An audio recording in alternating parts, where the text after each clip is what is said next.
John, why don't you read people the procedures here before we get going? Yes. Welcome. If this is your first time joining us, you notice they're all muted and remain muted throughout the meeting, except for the co-chairs, Chuck and Craig, as we move through the agenda. As we move through the agenda, um, following the presentations, the co-chairs will call on members of the public wishing to speak. You can receive by going to the raise hand feature below and pressing that button below, not the wave or thumbs up button, and those will disappear. Do not press the raise hand feature 2 times. If you press it once, it will raise up. If you press a second time, it will go back down. If you're calling your phone, press *9 to raise your hand and *6 to unmute yourself. Be on the lookout for a prompt. Ask you to confirm unmuting once the co-chairs call on you. Chat is available to tech support only and not to ask questions to co-chairs. They will not see the chat. If you're using an older version of Zoom, please go to the Act menu or Person menu where you will find the raise hand feature there, or you go to More where you will find the raise feature as well as there. If you're planning to speak during the meeting, it would be helpful for us to be able to, if you'd be able to rename yourself with your first and last name, so we know for our records. Please do not raise your actual hand or wave at the screen, as we are able to see you, and chat means technical support. Okay. Thanks, John. Well, I want to welcome everyone. Happy New Year to the first meeting of the Transportation Committee of Community Board 8 in 2026. And we're pleased to have the DOT Borough Commissioner with us, Danielle Zuckerman. And she was going to say a few things and answer some questions. So, Danielle, why don't we leave the floor to you, and Hi, welcome. everybody. Thank you, Chuck. Happy New Year. It's great to be here with you guys. I've already met a couple of you, and I'm looking forward to continuing to work with you.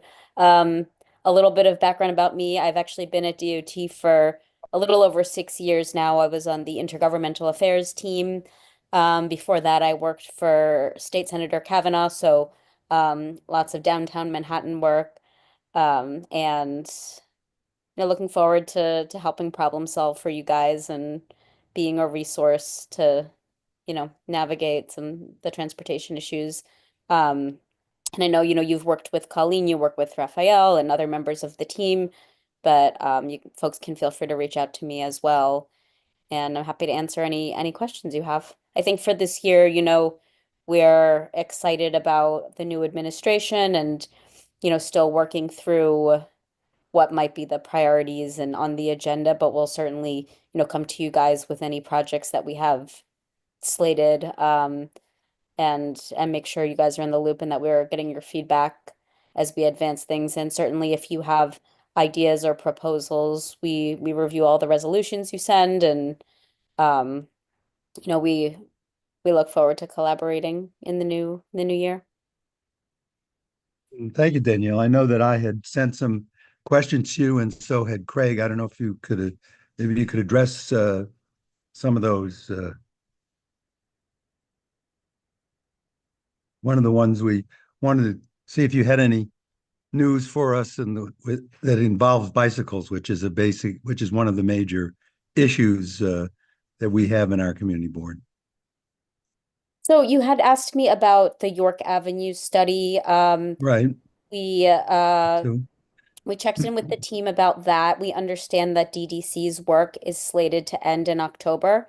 We're going to confirm that with them, and if that's still the case, we'd likely start doing some traffic counts in the spring. But we'll have to confirm with DDC that they're still on schedule. we have the 25th anniversary of this start. That's about when when it was first funded, I think, right, Craig? When you said October, I thought it was slated to have ended this past October. Are you Yeah, that's what referring we thought too. referring to Yeah, any further delay, or yeah, I, is I think we would just need to confirm that they're done. okay? Just wanted to check that. Thank you. And remind me of the other issues you wanted us to Sure. discuss. I wanted to to talk a little bit if there are any new developments that involve bikes in our area. So I think, as you know, we were developing a project for 72nd Street. Before we brought it to the boards, we wanted to make some revisions. I haven't seen the revised proposal yet, but once we have that, we'll be bringing it to you all. Do you have a general sense of the time frame for that? You know, I think early this year, but as we review our projects scheduled for the year, that might change. We might um reprioritize, but the last I heard, we were still intending to bring it this winter spring. How about how about any new street configurations? I know you recently announced the department announced that you were putting an area that was going to be dedicated to Amazon between 91st and 92nd on 3rd, where that would be an unloading area for them where they would distribute things from there. And is there more? I assume there's going to be more of that coming in Yeah, our I area. don't think we have any identified yet, but we'll keep you posted as we have those. I think, Danielle, in general, one of the issues that's come before our committee and the board is that, there are certain times when we don't really get any notice of a project that we think is pretty impactful for the community, and that gets everybody up in arms, not only on the board but in our constituency. So I think it would be helpful as much as uh, you can if you give us some advance notice when something's going to be happening. I mean, it's not every pothole that's being filled, but I mean, but things that are pretty important.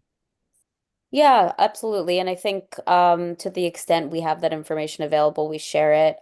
We could always do better. I think when you talk about the micro hub location, I believe that's coming in the spring, and we sent a letter fairly recently about it. Right, right. And I know that there was pretty extensive presentations at the board that were more generic, Yes, and yeah, not location specific. But definitely hear you on that, and we can absolutely keep working together on those things.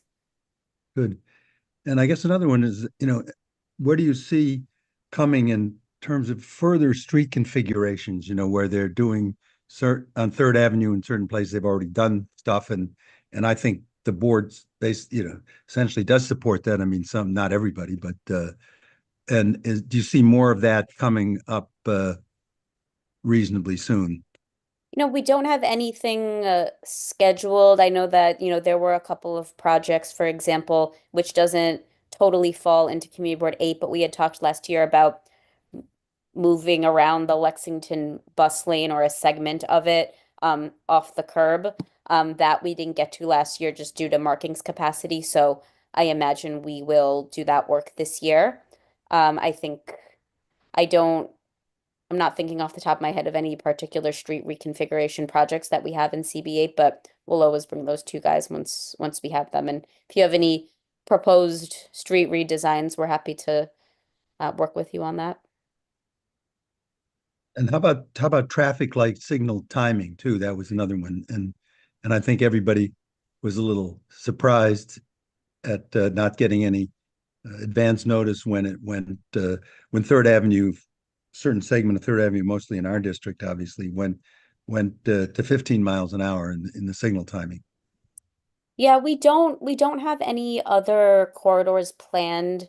I know folks had concerns about that one. I think we're still evaluating it. So far, anecdotally, it seems to be working. However, if you're seeing any, traffic backups or you find that it's creating, unsafe situations at particular intersections, we're happy to take a look at those specific spots and see if those can be managed better. Thank you. And I guess one of the other things is one of the old fashioned things we passed a resolution a while ago to talk about putting some street cleaning regulations in effect on the west side of Lexington Avenue in our area. And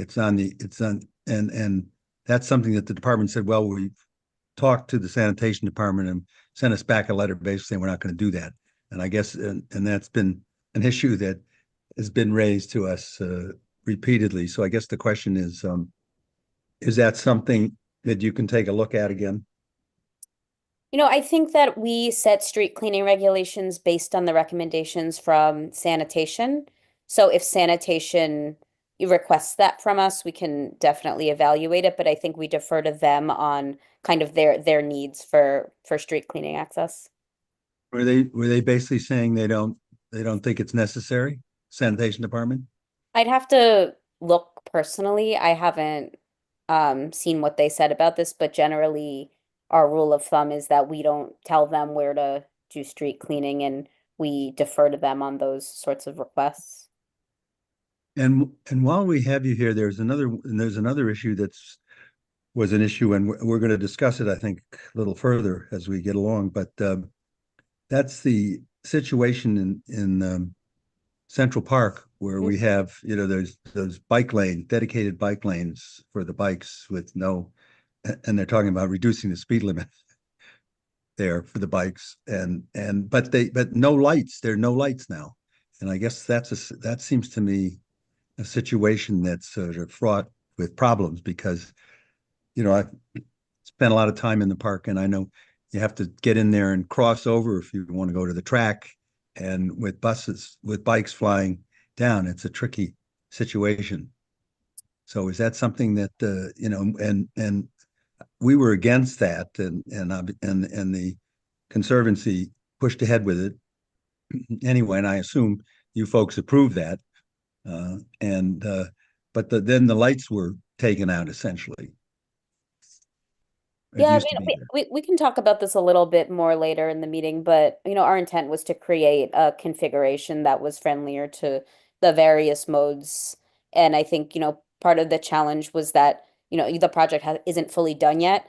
So you always kind of have a little bit of friction when it's still in implementation, but we're still working on it and we'll continue to monitor it. We're also doing, with our partners at Central Park Conservancy and NYPD, lots of outreach to ensure that people are adjusting to the new configuration. And as we monitor it, I think we can see if any tweaks are warranted. But we're definitely eager to get that done. Craig, did you have any other things you wanted to raise before we throw it open for discussion? I was just going to mention, in case Danielle, you're not aware, some of the hot button topics that we've been dealing with, or at least been hearing from our constituents and attendees on. So I think obviously there are a lot of discussions regarding bikes and bike lanes and bike safety and the balancing of all the different needs there. There are certainly discussions regarding, as Chuck mentioned, the Lexington Avenue street cleaning regulations. That's an ongoing discussion.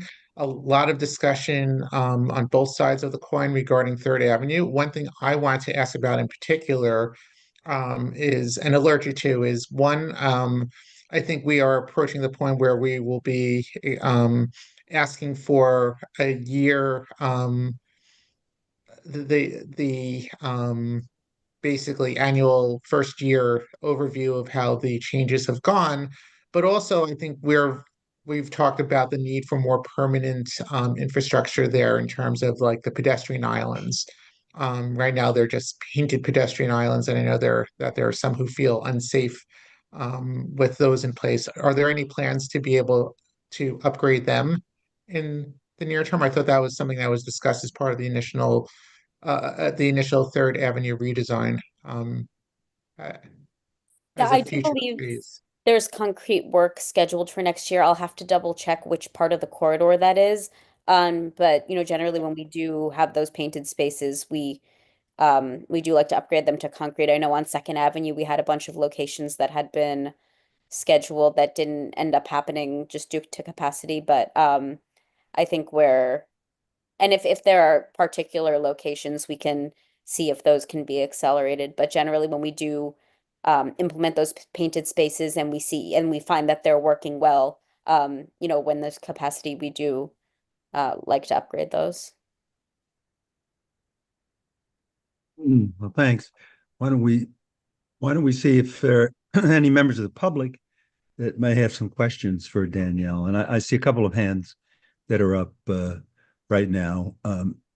But so why don't I Craig, and if you can identify yourself, I know you're not Craig later, but you can identify yourself. We'll unmute Craig.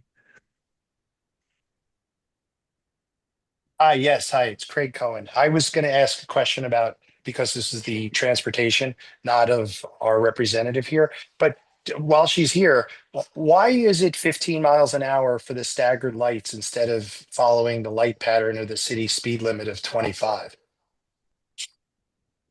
I think that was implemented to sort of negotiate the various modes on the street, and I think we find that it's working well. But I not if, sorry, not if you're driving. If you're driving, it's not working well.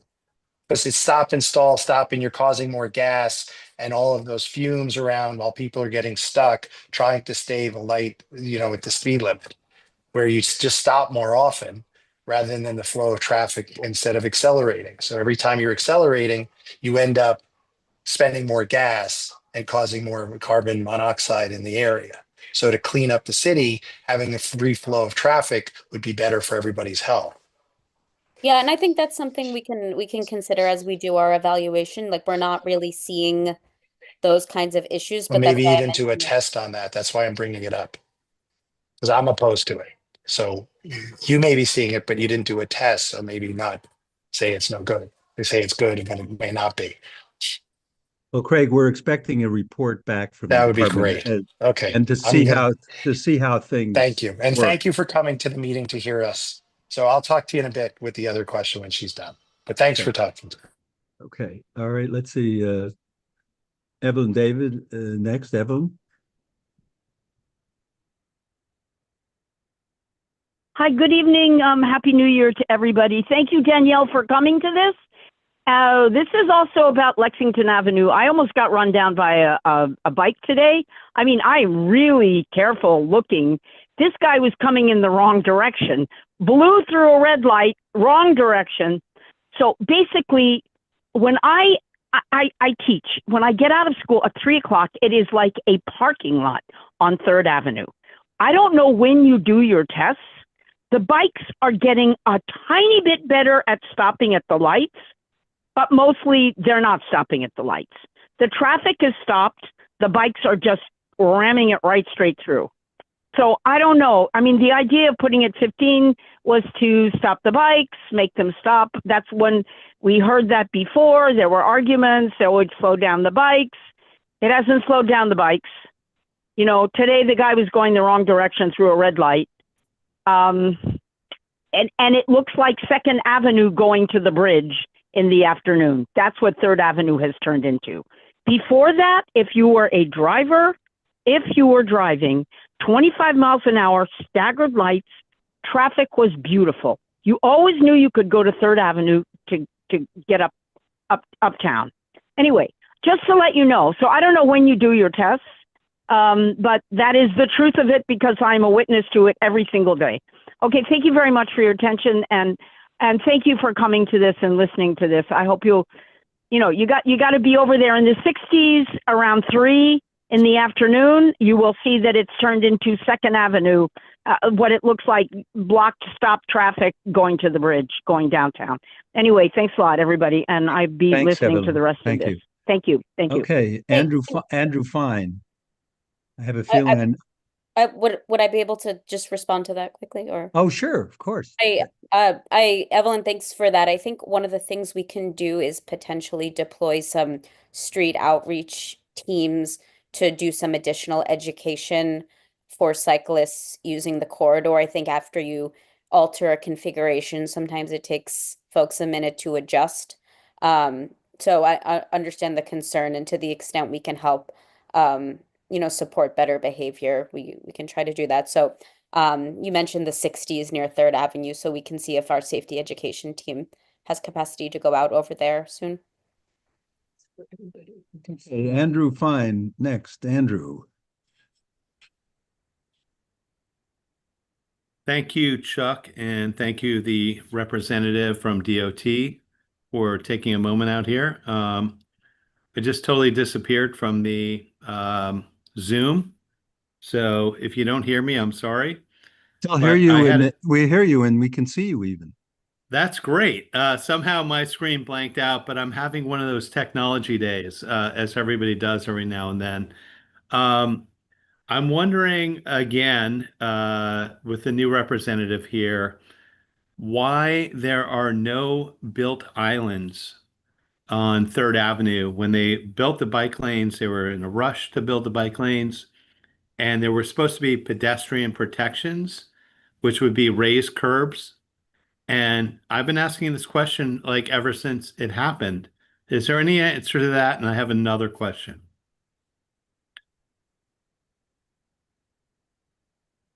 Yeah, can we unmute Danielle? You should be. Hey, I'm sorry. I accidentally muted myself. That's okay. Yeah, I will double check on which locations we're planning islands for. It might have been just a capacity thing. I know there was a long corridor of Third Avenue that we were working on this year that we didn't get to, but we can report back on where those islands are planned for. It might have Yeah, been this that we ran out of time last season. this is not like like an island or two. This is the entirety of Third Avenue. And I was on Second Avenue today as well in the 50s. I saw the same problem. The last administration apparently rushed to claim the land and build bike lanes where there were supposed to be raised islands to actually protect pedestrians that would be on the other side of the bike lanes where they could shorten their crossing. Unfortunately, every other block, they are now sitting ducks. And I'm just wondering what happened to that. And secondly, in terms of Lexington Avenue, again, Craig will tell you, Chuck will tell you, I'm still wondering where the street cleaning is, but We that's talked about that. Yes. thank you, Chuck. Charles, Chuck. I appreciate it. Okay. Thanks, Andrew. But we love pedestrians to be prioritized. Thank you. I'm going to recognize someone's had his hand up for a long time, and Ron Rubenstein. Ron? Okay, you want to mute Ron? There should be a prompt there, Ron, on your screen that says unmute. There you go. You're There you unmuted. go. Can you hear You're me on. now? Can you hear We me can hear now? you. Yes, we hear you. Thank you very much. My name is Ron Rubenstein. I live at 250 East 65th Street, and I want to address congestion and also congestion pricing. There are two different issues as far as I'm concerned. Number one, New York City residents above 60th Street going south have to pay congestion pricing. When I go from my street, East 65th Street, over the 59th Street Bridge, I cross 60th Street. So although I'm not heading into congestion pricing, I'm charged. The people who live south of 59th Street, they could drive in the area that's alleged to be the congestion area and pay nothing. All right. So I think possibly, Chuck, it's an equal protection argument that everybody in New York City who lives there, pays taxes here, should not be charged for congestion pricing. I saw a study by the MTA about that congestion pricing is working and the air quality is better. And this is MTA. You know, Chuck, I'm an attorney, and that's a slight what we would call a conflict of interest. That the MTA is putting out a study that they claim that congestion pricing is working. The bottom line is that, as the previous callers have said, Third Avenue is becoming like Second Avenue. Well, I live on 65th and Second Avenue, and come and check the congestion in my area on Second Avenue at any time of the day. All right. One day I was parked on East 65th, 4th Street, and I was picking my wife up in front of our building on 65th Street. It took me 15 minutes to go to Second Avenue, make a right-hand turn going south, make a right-hand turn on 63rd, made a right-hand turn on 3rd Avenue, and 15 minutes to pick my wife up, all right? In early December, I made the great error of taking a taxi from in front of my building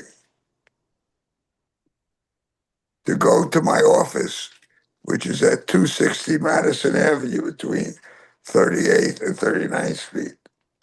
It took 36 minutes to get from my address to Madison Avenue. Sorry, Ron, we need to wrap this up. If you have a question, please pose it. Yeah, I want to know, I want this study by the MTA is bogus, okay? There are problems. Nobody wants to solve the problem of congestion, okay? The problem is very simple. 100,000 Ubers blocking the box. Ron, Just let me do you have finish, a all question right? for the commissioner? This isn't a question. Pardon? And the commissioner is from New York City DOT, Manhattan Borough. It's not the MTA. The MTA operates congestion pricing. Do you have a question? I wrote to Commissioner Rodriguez. I volunteered to be on a committee. I never got a response, and I used the name of a very prominent person who knew the commissioner. Nobody wants to solve the problem of congestion pricing. They just want to charge for it, all right? Double parking is crazy, all right? They have commercial parking on all the streets. Nobody who delivers If you parks don't at have a question, commercial we're going to have parking. to move on. You've used up your time.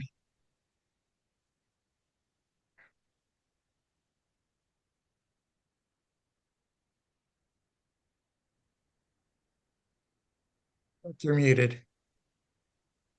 So next we have Daniel Gingold. All right, David Gingold, excuse me, I'm sorry. Thank you, committee persons, for having this meeting tonight. I've lived in this neighborhood for 39 years. Live on 96th Street between Lexington and 3rd. You'd think I'd know my address, right? It's interesting to attend one of these meetings. Thank you very much for holding it. More recently, I'd like to ask, in the last year, it's been almost a year, or almost the anniversary of the bus lane implementation on 96th Street, where lots of street parking was removed, most specifically, all the street parking in front of my building, the south side of 96th Street was removed. But street parking across almost the entire length of 96th Street, east and west. And to help the flow of the bus, 96th Street bus going east and west, there was, obviously, my group of people in my own building, we missed the committee announcements that this was going to take place in the community. We had no idea it was happening. It's done. My question is, to get to it, the long and short of it is, if you look at 96th Street almost any time of day, you'd see that the traffic flow has increased tremendously, that the dedicated bus lane has not caused has not relieved any congestion. Has the DOT or the MTA done any study to see whether there's been any improvement of speed? And are they looking at the crosstown traffic in both directions, especially west to east, to note the amount of traffic that build up on all of the up and down streets, Lexington Avenue, et cetera, has there been any study or anybody gone out to see that traffic has increased tremendously?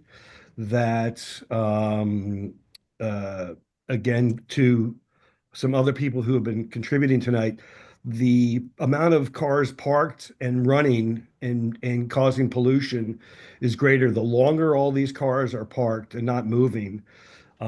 If has there been any recap to go back and look to see how much has been gained, and if so, what are those results? We were told that this was going to be really instrumental, implementing a bus lane, would, speed the bus up. I ride the bus isn't going any faster. I use my car across 96th Street. It takes 3 times as long to get across 96th Street.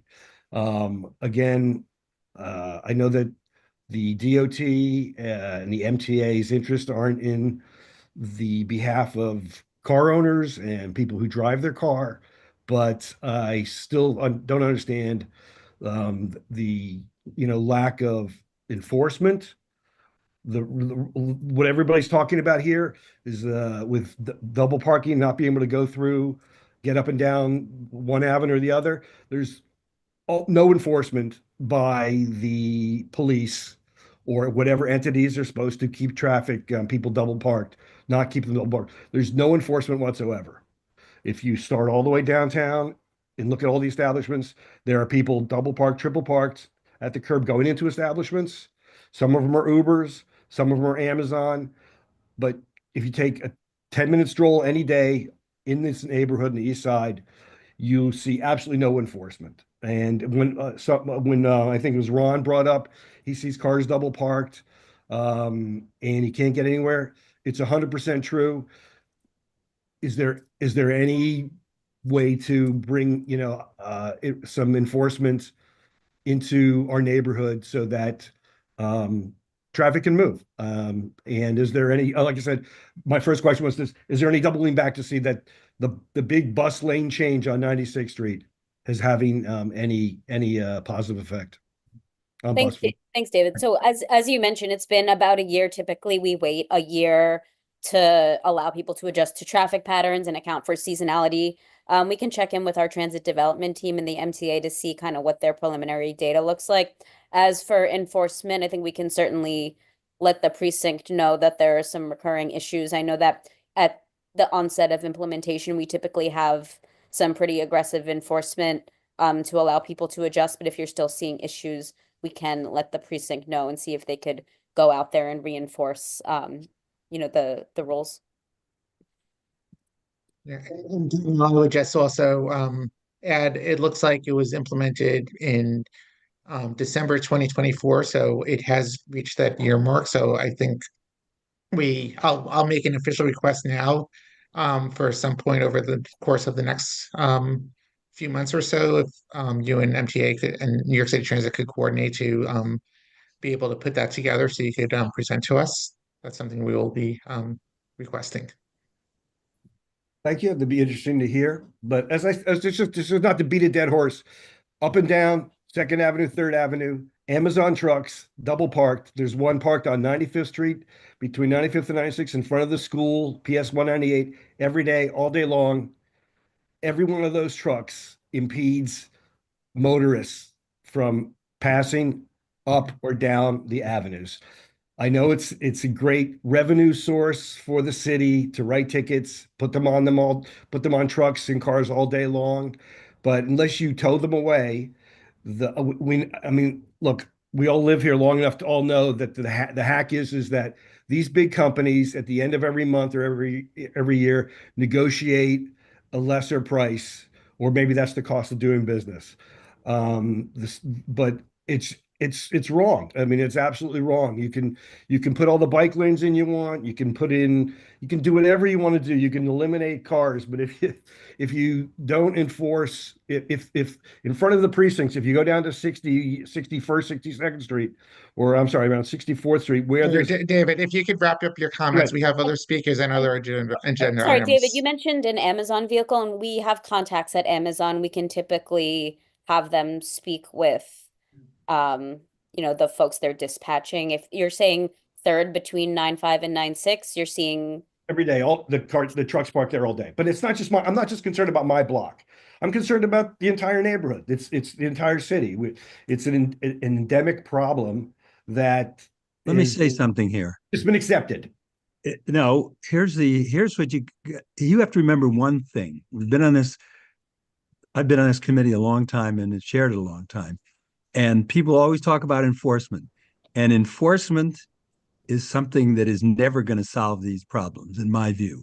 And I'll tell you how you solve the problem. You heard me talk to our borough commissioner about what's happening at 3rd Avenue between 91st and 92nd. They're setting aside a specific area for Amazon to come and use.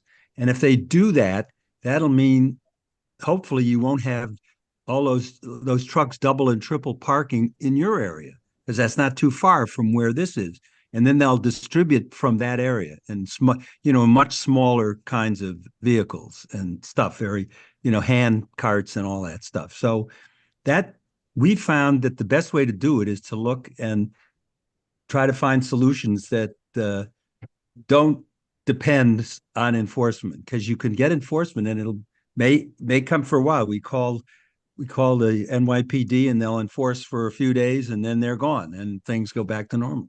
So if you want to look at things really, get things solved, you do it the way I think DOT is looking at all those kinds of ways. And that's one of the ways, like putting in a special area, because Amazon is here, everybody wants to use them. And there's a reason why they have so many trucks here, is that so many people order stuff. And that goes for all the rest of the UPS and all the rest of them. And that's what we're trying to see happen, setting aside areas like that. And I think we're going to look at see whether they can even use some buildings that might be vacant and things like that made available for storage and whatever. So anyhow, well, I hope that's the solution, Charles. Thank you so much. That's the kind of solutions I think we're going to need. So let's go on to Matthew Slater, who's next. I think we need to start. I know Daniel only has limited amounts of time, so I think we need to start limiting people to 2 minutes for the comments. I'm going to put a timer up on the screen. Okay. All right, Craig, you're reining me in. That's okay. Go ahead. Hi there, I'm Matthew Slater. Can you hear me okay? Yes. Okay. I'm a resident at 301 East 62nd Street. I'm a pedestrian, so I'd like to start off with a little accolade. I know it's very rare for CB8 to provide that to DOT for several measures that have been taken to help, protect pedestrian safety and encourage and, act in the interests of pedestrians, bicyclists, and other modes of transportation other than motorists. I live at the intersection of 62nd and 2nd Avenue. 1 block north, which is where my apartment faces on 63rd and 2nd Avenue, an issue that was brought to this committee in September, the reinstallation of a crosswalk at 63rd and 2nd Avenue. I appreciate now being able to access that southern crosswalk. However, it has created issues for me as a resident with additional noise that previously wasn't present. There are confusing traffic signals and signs that have been created as a result of this new intersection. I think that there are some potential solutions to this, because honking has increased now at all hours of the day, and particularly during the overnight as a result of some confusion that this left turn signal has created. Crosswalk has been in over a month now to give drivers time to adjust, yet the honking still persists at levels that didn't occur before. So I certainly would like to discuss potential solutions to this, but I appreciate that installation, and I'm grateful as a resident to have that crosswalk. Thank you, Matt. Thanks, Matthew. And we're happy to look at any suggestions you have. It often takes a little bit longer for folks to adjust to any change like that, but appreciate your patience with that. Stephen Cohn. Stephen.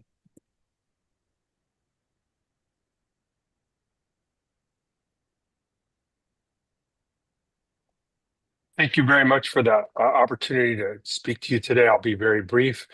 There's a simple problem that we have in our little part of the neighborhood, and it has a simple solution. I live at 301 East 61st Street and 2nd Avenue, and I represent my condo board here. There is an area between 1st and 2nd Avenue where the Queensboro Bridge unloads onto 61st. And because of the bike lane there, and because there are 3 lanes, one is a bike lane, one is where all the trucks stop and just park on the left side, leaving only 1 lane, and that lane is joined between all the traffic coming off the bridge onto 61st and everyone coming up 61st from 1st Avenue and York. Causing a humongous traffic jam. And literally when I am leaving in a vehicle from the parking structure between 1st and 2nd Avenue, you'll wait 20 minutes to get to, even past 2nd Avenue on a routine basis. And it's that way basically all day long. We often wait 10, 15 minutes on 1st Avenue, on 61st, just trying to cross. And the reason for this, of course, is that with congestion pricing, the line of demarcation is at 60th. So there's a simple solution to that. I mean, so you basically have the bridge traffic and the fact that no one makes a left anymore, and everybody, because they don't want to be charged at 60th for congestion pricing. So the simple solution is 60th is hardly ever used at all by anyone, is to move the bike lane from 61st to 60th. And that would not hinder the bicyclists in any way. They would have a perfectly good bike lane on 60th. And 61st would have 2 lanes of traffic that would allow it to facilitate the movement of traffic up and down. Because, like I said, 61st is sort of the Mango line now. It's the point with which no one will drive their car south most of the time, and that's all I've got for you. Thank you. Okay, we can evaluate that feasibility, but I'm also interested in potentially looking at that intersection and seeing if there are ways to optimize that through signal timing or other interventions. But I hear what you're saying. It has obviously changed since congestion pricing. And I do know that the board is interested in more broadly in just reconfiguring the bike lanes in the area. I think so the committee leadership had mentioned that. So if there's a request for us to have a discussion about that, we can certainly do that. Thank you, Danielle. Our last public speaker before we go to the board is Emily Jordan. Emily, unmute Emily, please.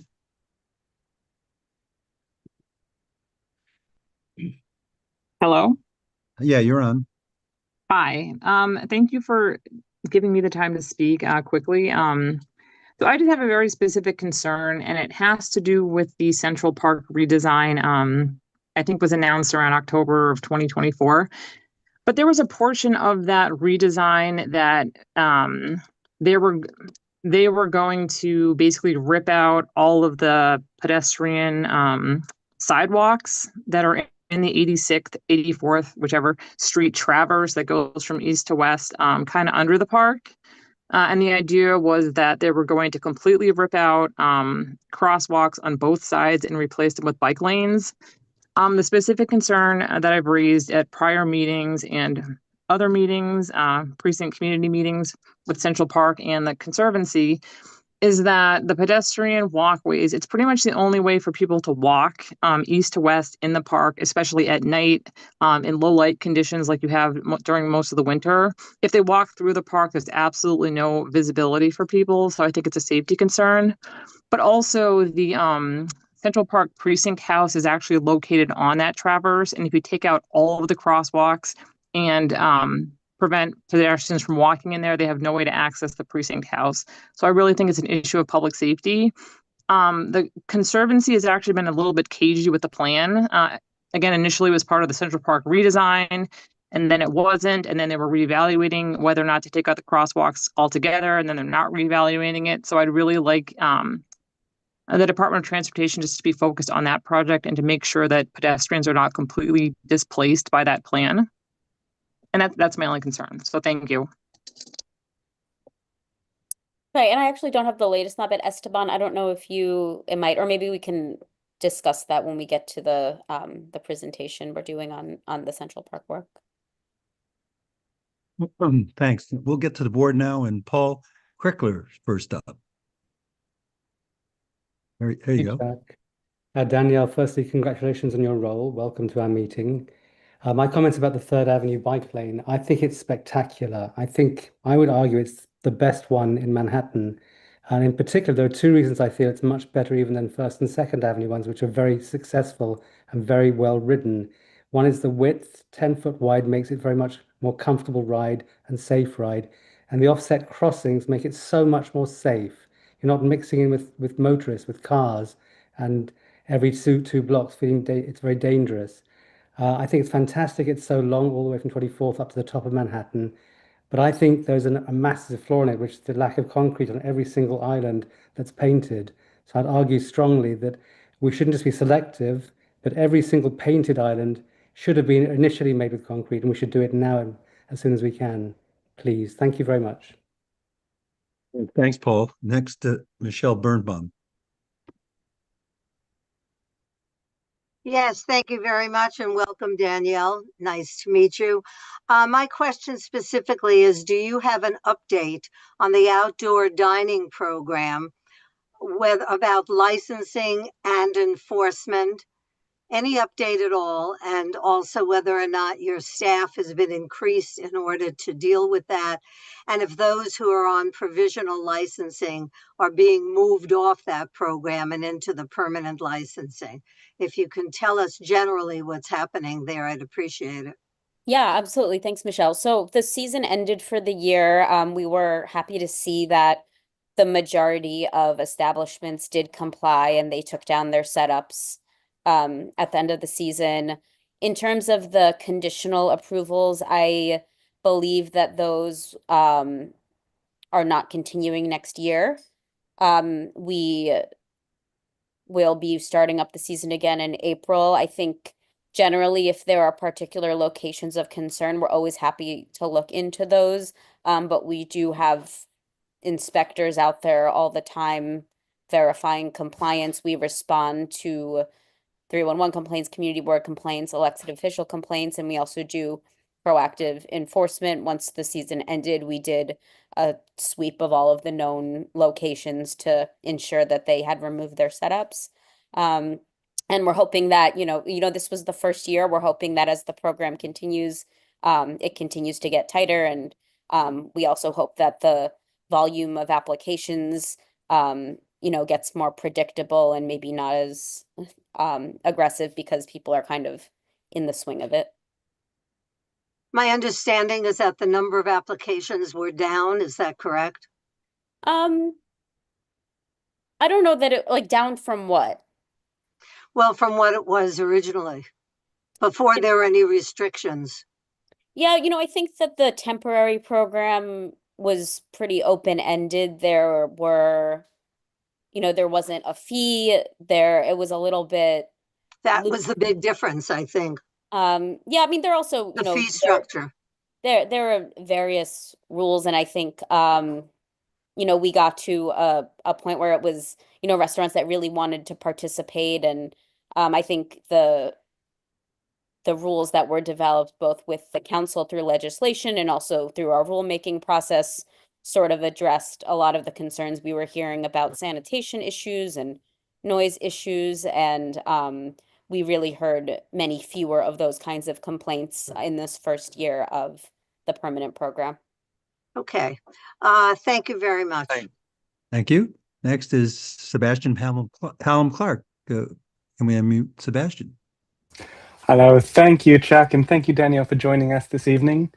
My question and concern is around blocked intersections in our neighborhood. I find when moving around the district, far too often there'll be vehicles that are blocking in the middle of an intersection after the light cycle has changed. That makes it difficult for buses to stay on time, motorists get frustrated, and as a pedestrian who's often pushing a stroller, really difficult to safely move around and cross the street. I appreciate the points that Chuck mentioned earlier about the difficulties of enforcement, but what can we do as a city, as a committee right here, to try to prevent our intersections from getting blocked and help everyone to safely get where they need to go? Thank you. If there are particular locations where you're seeing this a lot, we can examine the signal timing or see if there are other intersections or interventions that we could apply to make that work a little better. It's always helpful to have the specifics because Okay. we tend to tailor an intervention to the needs of a particular location. Okay, we can help identify those. Thank you. Thank you. Thanks, Sebastian. Next, our board chair, glad to see she's here. Valerie Mason, can we unmute Valerie? Hi, Happy Valerie. New Year. Hey, Danielle. Happy New Year, everyone. I too want to thank Danielle. Just as soon as she came on board, she reached out to us and we started a dialogue, and I think that's great. And it's so great that so many people are on tonight. If I may, before I ask my question, if Chuck and Craig don't get to you tonight, our liaison is going to put in a chat our address, and you can put in your question and issue, and we will try to, we will forward it on to DOT, and I think Danielle and her staff, as you can tell from this evening, would be happy to respond and keep us updated. I have two items, and I don't know if Chuck, I came in on the phone earlier. I'm not sure you mentioned this one, but we had done a walkthrough, Danielle, with some of your team and our now new speaker, Julie Menon, regarding the situation in front of the Fox 5 news Yeah, we hadn't location. talked about that. You're right. And mentioned it. Okay. And so we want to get back to that and make sure that DOT is looking at that area. To Sebastian and many others' points, it just causes an extreme amount of congestion. The buses can't move down that street. It's a crosstown bus street, and it continues to be a thorn in the side of the neighborhood. And we were looking forward to working together with DOT, our council member, now the speaker, and the police department to try to figure out a way to make that street passable. And now is this East 67th? Yeah, I think that's right, Chuck? Yeah, absolutely. This Yeah, is I think second between, I think it's second and third. yeah, this was, there's not much we can do here. We were thinking about potentially taking away a lane of traffic to try and minimize some of the double parking. I don't know if that's something you all might be open to. I know the synagogue is on the block. But sometimes if you reduce the lane, people feel a little more bashful about blocking the area. I mean, this is really an abuse by Fox of their press passes to double and triple park in front of their building. And I mean, when we did the walkthrough, it was great because they were actually doing it. So you could see that they really had no care in the world. And at the same time, there was a bus trying to come through. I don't think you can take away a traffic, but I mean, I think there can be something more done to, the evil word of enforcement here tonight, to make them be good citizens. I mean, there's no reason why they're a profitable company, can't buy some garage space and put their cars there because they sit out there for long periods of time. And there are some also in addition, and I know that some of the DOT staff that was on the walkthrough took some photos of like fake placards that they had in their cars. So I think, I guess I'm asking for a little bit more coordination between DOT and NYPD to try to fix that situation. We hear from residents for years. I mean, Chuck and Craig can tell you on this subject, and we don't really see any alleviation. In fact, it gets worse and worse all the time. So I would just ask if you could look at that. And then I know I'm smiling because I'm never going to give up on the corner of 72nd Street and 2nd Avenue. I think my last email of 2025 was on December 31st, showing you the horrific pooling that is at the only accessible entrance to the escalator where people with strollers and mobility challenged people can't even cross in the crosswalk because of the pooling of water. So that remains a top priority of ours. We were talking about the fact that our district needs statement stays the same. And I mentioned to our district manager, and that one of the reasons for that is we're waiting 10 years for that corner to be fixed. So I would hope that that would be a priority for DOT this year. Thank you.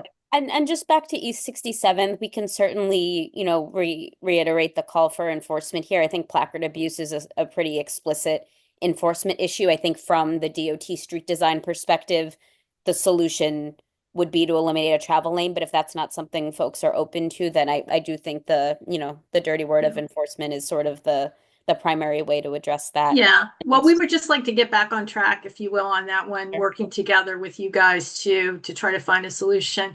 And the last thing I want to say is I think one of the members of the public raised the issue of the changing of the light speed of the timing between the lights on 3rd Avenue and why it's less than the speed limit. One of the things, if you could just take a look at, that might make sense. You know, I honestly don't think it makes sense, but you know, that's, you know, you guys are at DOT, but I think it would be better if the light timing changed on the weekends. I don't see why it has to be slowed down on the weekends. I just know that we travel to our church on the weekends and we're the only car on the road and we're moving like, not the car, the taxi so slow. And the taxi driver is just, we're all wasting, you know, there's more pollution in the air by the fact that we're moving so slowly when there's nobody there.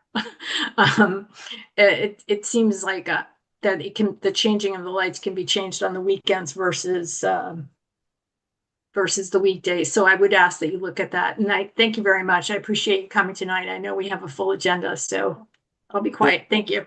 Thank you. Yeah, if I can just mention on the Fox 5 thing, that's something that really predates your tenure at DOT, and we dealt with this way back, and they gave us commitments in terms of who they would allow to park there and have a person out there who was going to be managing that.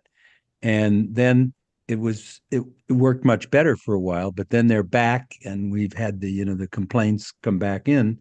And when we asked them to come before the committee, they didn't even acknowledge us. And that's why, I mean, Valerie and the council member had a tour out there.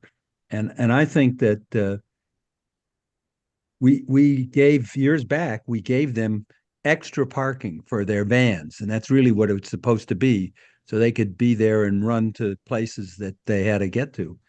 And that's been abused over the years, and it's a question of whether or not we ought to tell them we're going to take away some of that parking if they don't get their act together better. So that's something I'd like you to think about in the mix when we're talking about that.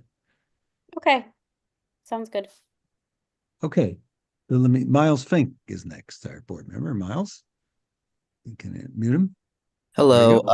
I just want to say thank you again. Welcome to CB8, and we're very excited to have you here.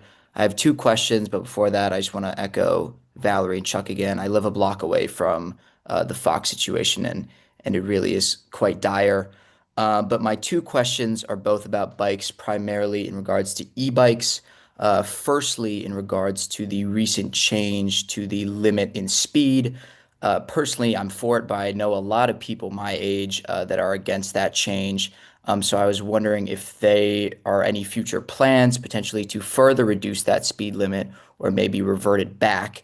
And then secondly, about something that we often talk about as a board that could be beneficial is actually some form of licensing or license plates for those bikes for kind of greater accountability. Thank you. So I have not yet heard any plans to further adjust speed limits. But typically it would go through a rulemaking process where there's public comment and it's pretty widely publicized. On licensing, I know that there had been legislation kicking around. I don't think that ended up passing. But we'll keep an eye on that. Okay, next, Judy Schneider. Judy? Good evening. And again, I wish you a happy new year and thank you for coming. It's nice to get to meet you. I have two quick things. One, with the East 60s Neighborhood Association, and we have a problem at 61, 62, and 63. The entrances and exits off the FDR, and then, of course, the 59th Street Bridge. And I don't know if you can be of any help. I ask everybody all the time, frequently, this question. Safety traffic agents. I know that's not your division, that's not DOT, but can you help with getting us agents at those intersections on a full-time basis? You mentioned something called street outreach teams. What are those? I'm not familiar with that term.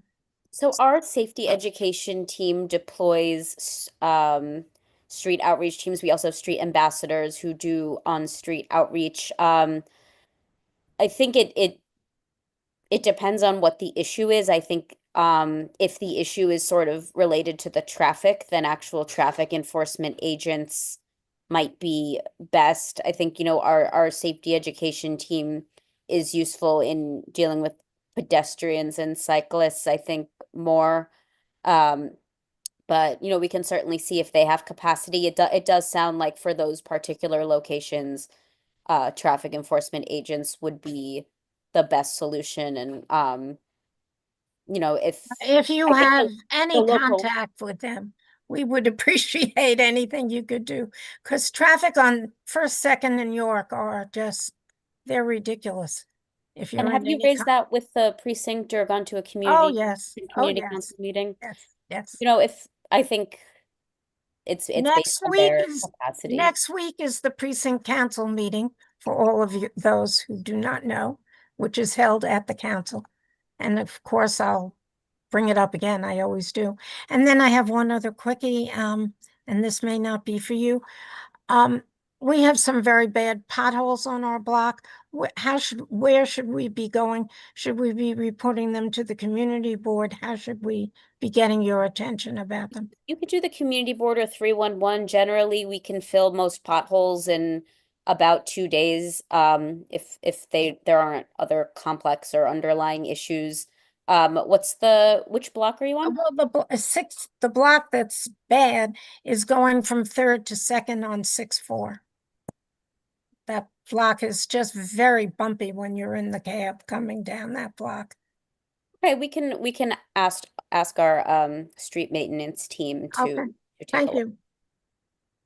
Danielle, thank you very much I know you're going to be here for the Central Park Drive also, but thanks for running the gauntlet here. And we look forward to working with you. We've always had a good working relationship with DOT and the borough commissioners, and we certainly expect that to continue.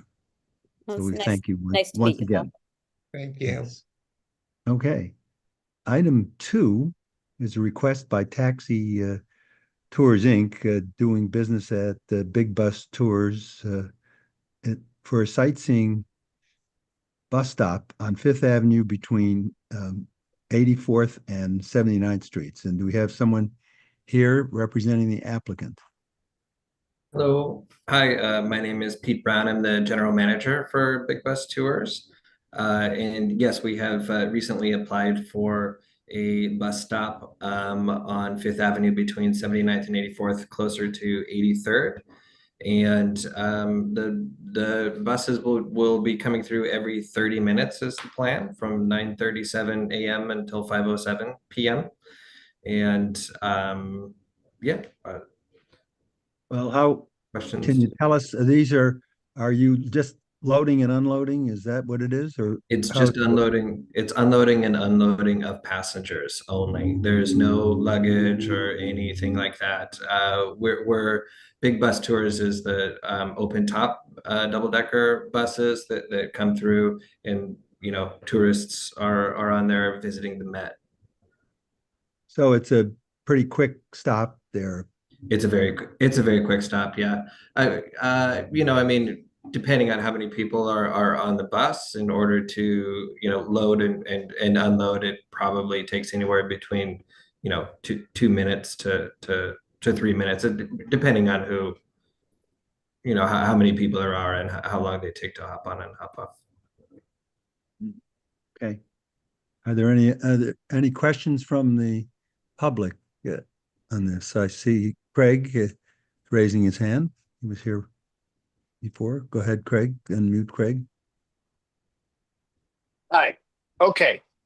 You guys drive all over the city and there's lots of accidents with your buses. Okay. I don't know the number of them, but I know that there's big bus accidents all the time. Separately, following that block is filled with taxis from 82nd Street all the way up to the transverse. It's triple parked with people trying to get a taxi coming out of the Met, tremendous amount of traffic. Is there any reason you can't stop by the bus stop after 79th Street? Well, so our entire goal is to make sure that we're regulated with the DOT, and there's currently right now the bus stop that's right there. There's enough room for the length of the bus stop to have our buses come in and out of there. That's why we've applied there. The whole idea is to, with bus stop permits, is to just make sure that we're regulated and following. Forget regulated. No, that's bypassing my question. I'm asking you, why do you need to stop in front of the Met where all the other all the taxis stop and everybody else is stopping there, that you can't move down another 2 blocks past the transverse at 79th Street where it's a clear and free lane and go get everybody off and on there where there's a regular bus stop?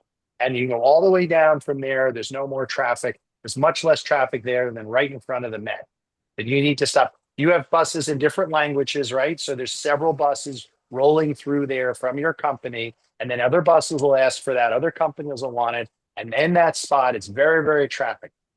Below 79th Street, it's a huge amount of traffic leaves because they go west on the transverse. So it would be much better for you to apply for a permit out of the traffic zone. That's what I want to make clear, and you didn't address that in your answer. Okay, well, thank you for your comment on it. The bus stop, this is the permit, I guess, that we've applied for. It's not an MTA stop. It's for this purpose. I know, but maybe you should reconsider doing it for the MTA stop. That's what I'm saying. Can I just interject for a second? I would like to just make sure we're all clear as to what the request is. I'm going to share my screen, and if you can please confirm that this is the location that we are talking about. This is between 84th and 83rd, and there is currently a bus stop there that is identified as being for charter buses. Is that where we are talking about in Yes. terms of the requested location? Yes. Thank you. Yeah. Okay. I think Emily Jordan wanted to make a comment. Member of the public. Can we unmute Emily? Go ahead. Yes. Hi.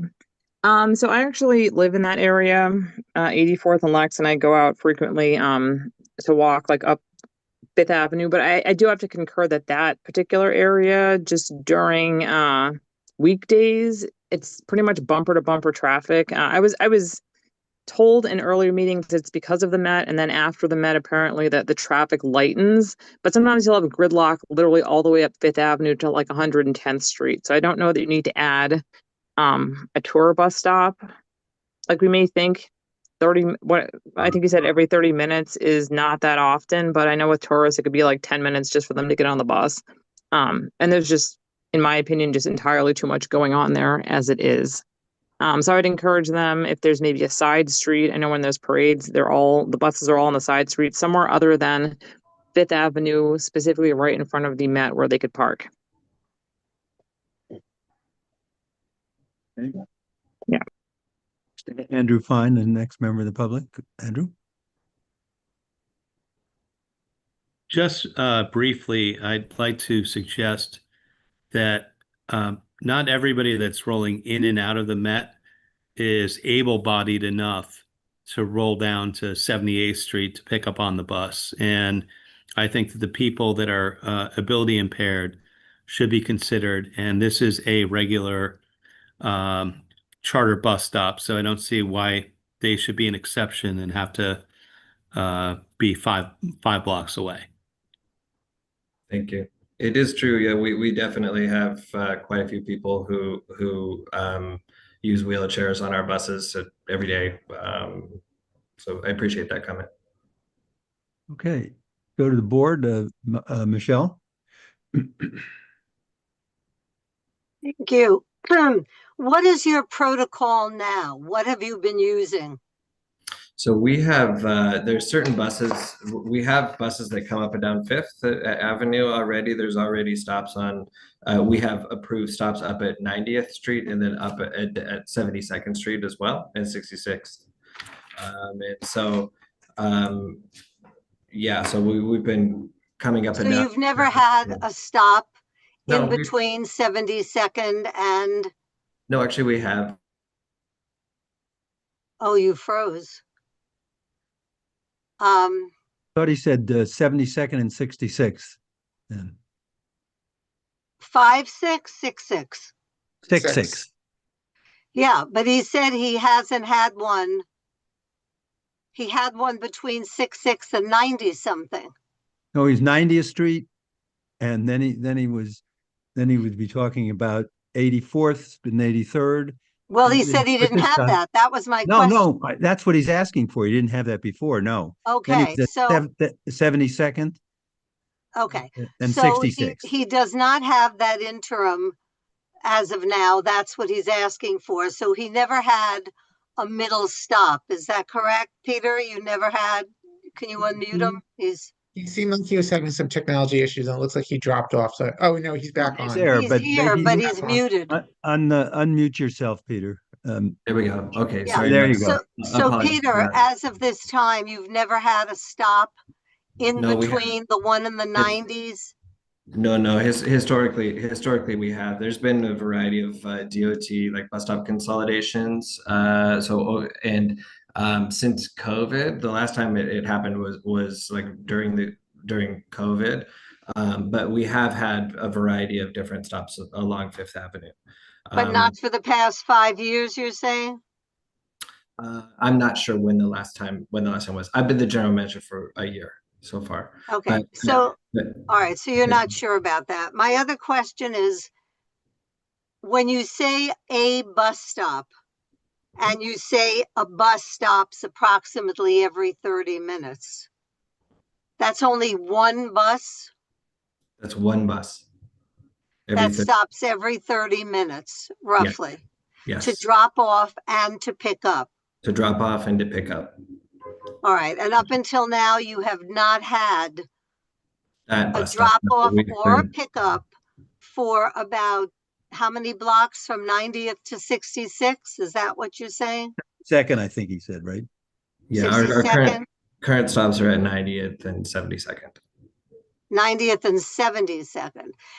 And you've managed. Has there been any detriment to the company? We've partnered with other bus affiliates and have worked with them to be able to stop closer. But yeah, no, I mean, it's definitely the draw is the Metropolitan Museum of Art. That's where the people want to go. So that meant that you were able to get a bus stop on loan from another bus company? We operated for Gray Line Tours for several years, and we no longer are operating for Gray Line Tours. So you have no other affiliation at the moment? No. Okay, thank you. Sebastian, next. Thank you, Chuck. I move that we approve the proposal as presented, and I would like to briefly speak to that if seconded. There a second? Okay, I see a few seconds. Okay, go ahead. Thank you. Simply, it's a good thing when people go to the museum. It's a good thing when tourists go to the museum. It's a good thing if they want to take the bus to get there. This area is a little bit far away from the subway. Making it easier for people to get to the museum is a good thing. And this bus stop seems like it'll help achieve those objectives, and I support making it happen. Thank you very much. Any other comments on this? DJ, do you want to make a comment? Yes, I want to agree with Sebastian. I support the motion and also, address the comment about the number of taxi cabs that are there. I guess I kind of see this as a substitute, and it's better to have one bus, with 30 or 40 people on it than 30 or 40 separate cabs. And so it's a much more efficient way of getting a bunch of people there than everyone taking cabs. Thanks. Thanks. Judy, you want to comment? Call the question. I think Michelle, before we do that, Michelle wanted to say something. Go ahead, then we'll call a question. Go ahead, Michelle. Yeah, point of it. Am I misunderstanding? Isn't this a tour bus, not a transport bus with an open Yes. top? Yeah. Yeah, so it's not providing transportation to and from the museum. Am I misunderstanding that? No, it's a tour bus, but they can get off and on. Well, they can get off there, but Right. they get off and on depending on where they started the tour. In other words, to complete their loop is my understanding.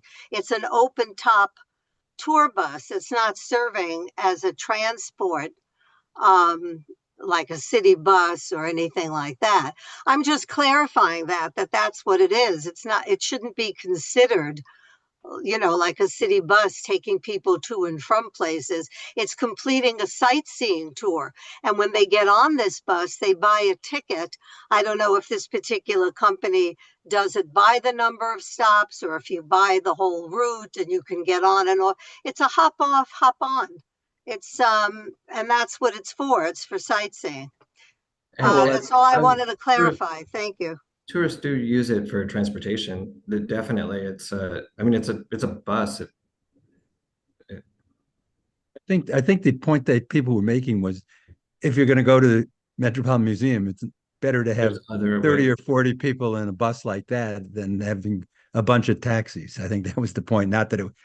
Okay, but anyhow, why don't we call the question? And for those who are in, you want to take the attendance first? Yeah, let me just take the attendance. If there are any members who I do not call on, please let me know. It's myself, Chuck, DJ, John McClement, Judy, Lori, Michelle, Miles, Paul, Sebastian, Valerie. Did I get everyone? Okay, looks like okay. So anyone who's in favor, it doesn't have to do anything, but if you want to vote no or abstain or not voting for another reason, raise your hand. So I see Michelle, you raising your hand?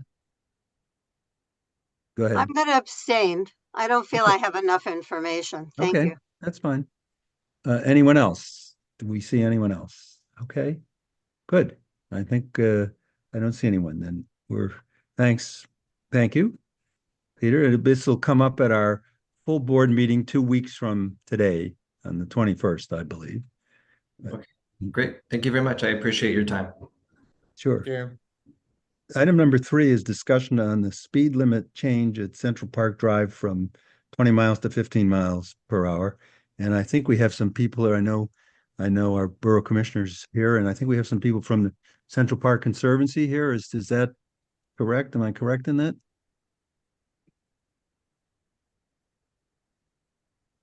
Erica? Yes, you are correct there. Hi, I'm Erica Sofa, Vice President for Park Use and Stewardship at the Conservancy, and my colleague David is here as well. Good. Welcome. Thank you. So do you want to just talk a little bit about how that's going to work? This is David Saltonstall. I don't know that I'm unmuted. Yeah, you are now. We hear you. Yes, okay. David. Well, first, thank you everybody for giving us this opportunity. I think DOT was going to maybe lead off with a presentation that they have prepared on a range of interventions on the drive. I would underscore that, the speed limit is not something that the Conservancy has any authority to control. That is entirely up to the DOT. So I think I would kick it to Esteban Doyle, who is here and prepared to, I think, present more comprehensively. Okay, Welcome, Eslan. Go right ahead. Welcome. Thank you. Thank you all. If you don't mind, I'm going to share my screen. So as David was saying, my name is Esteban Doyle. I am a planner with the New York City Department of Transportation. I help lead the implementation for the first phase of the Central Park Drives redesign. And so wanted to give a very brief just status update on sort of the work that's been completed so far, as well as sort of the next phase of the project as we gear up for implementation of the northern section in this coming year. And also some preliminary data that we've collected on sort of how the redesign has been working so far. I'll go through this part very briefly because I'm sure everyone in this call is very familiar with Central Park and the drives, but just wanted to highlight that, one of the impetus for this project and its effort really came out of recognizing that when the drives were restricted for private cars back in 2018, there was still a lot of legacy infrastructure on the drives from that very car-centric era. A lot of the traffic signals, but also the markings that really were not focused on the primary users now, who are pedestrians and cyclists. And so working in very close partnership with the Central Park Conservancy, as well as the Department of Parks, really wanted to implement a redesign of the drives to really think comprehensively about how the space is being used to accommodate all the different users. And so with that, this is directly from the safety and circulation study completed back in 2024. But some of the main goals of that project were really focusing on improving safety on the drives, improving mobility, while also making sure to maintain the distinct character of a Central Park. This is a very unique location that's pretty much unlike anywhere else in New York City. And so really thinking comprehensively about the design treatments that we are using to address the various mobility needs and concerns along the drives. And so with thinking of those goals, keeping those goals in mind, the design had a series of objectives that we have been trying to achieve, mostly around making sure that we are better allocating the space, trying to maximize space for pedestrians along the drives, also trying to improve separation between pedestrians, cyclists, horse carriages, pedicabs, and other authorized vehicles in the parks. Thinking about specifically the crossings along the drives, which are, can be a conflict point at times, to really think of better ways that we can use signage, markings, and the existing signals to create a safer and more comfortable crossing experience. And then briefly, just related to specifically the speed limit change. So in addition to all of the actual design changes that we have been making in the park, we are working to reduce the speed limit on the drives themselves. So currently the existing posted speed limit is 20 miles per hour. We are planning to reduce that to 15 miles per hour. We think this will really align well with all the new treatments that we have been implementing in the park, really emphasizing that this is meant to be, a slower space, that particularly for faster vehicles and authorized vehicles that may be there, that understanding that it's somewhat of a shared space and that everyone needs to be negotiating and being respectful of all the other park users around them. Notification around the speed limit change was sent back on December 15th, and we have a 60-day waiting notification period. So the actual speed limit will go into effect in mid-February, and you will see this is an example of a existing speed limit sign in the park, and so those will be swapped to have the 15 mile per hour limit. So going quickly, this is just wanted to highlight some of the recent improvements as part of this first phase that we completed at the end of last year. So this is on the West Drive, just south of 72nd Street. And, sorry. Okay. I wanted to just call out some of the improvements and the changes in design, because in some ways the design is both really trying to make this space a lot more comfortable for everyone, and really thinking about like how we allocate space for cyclists as well as pedestrians. So in this example, we have wider pedestrian space, in introducing stop for peds signs as a way to really emphasize that whenever someone is coming on the drives and they are coming up of way to cross, and then changing the traffic signals, which have primarily been a very traditional like red, yellow, green, switching them to at some locations, not all, but at most locations, changing them to a flashing amber. And the intention is that the flashing amber signal, in conjunction with the stop for pets signs, really emphasize that, again, if someone is waiting to cross and you are a cyclist, like, you must stop and let the pedestrian cross. But if it's early in the morning or at another part of the day where there was no one who is crossing, you have the freedom to proceed. And something that's not featured here, but we are also working to do, is to actually add the bike signal lens to the traffic signals themselves. We've implemented them at a few locations so far, and that is oncoming for the remaining locations. And then this is on the East Drive at Terrace Drive, East 72nd Street. Again, at this location in particular, we really are trying to think through how to better clarify the movements. You have east and westbound cyclists coming through here, as well as the northbound cyclists on the drives, and pedestrians wanting to cross at various different locations. And so we thought, including in green paint and really better clarifying like where people should be to help make this little intersection along the drives a much safer and more comfortable location. And then, as I mentioned, there are other additional updates that we have been doing along the drives. As I mentioned earlier, the bike signal lens that we are looking to add. This is one location where we've been able to add it so far, and we are hoping to continue to roll this out to other signals in the coming year. We've also have implemented what we call the painted rumble strips. So these go across the drive and are meant to be a signal for cyclists and vehicles that are coming to the crossing, that to slow down and to be mindful of pedestrians crossing. And then in addition, we've also installed messaging, so stop for peds and markings on the drives themselves.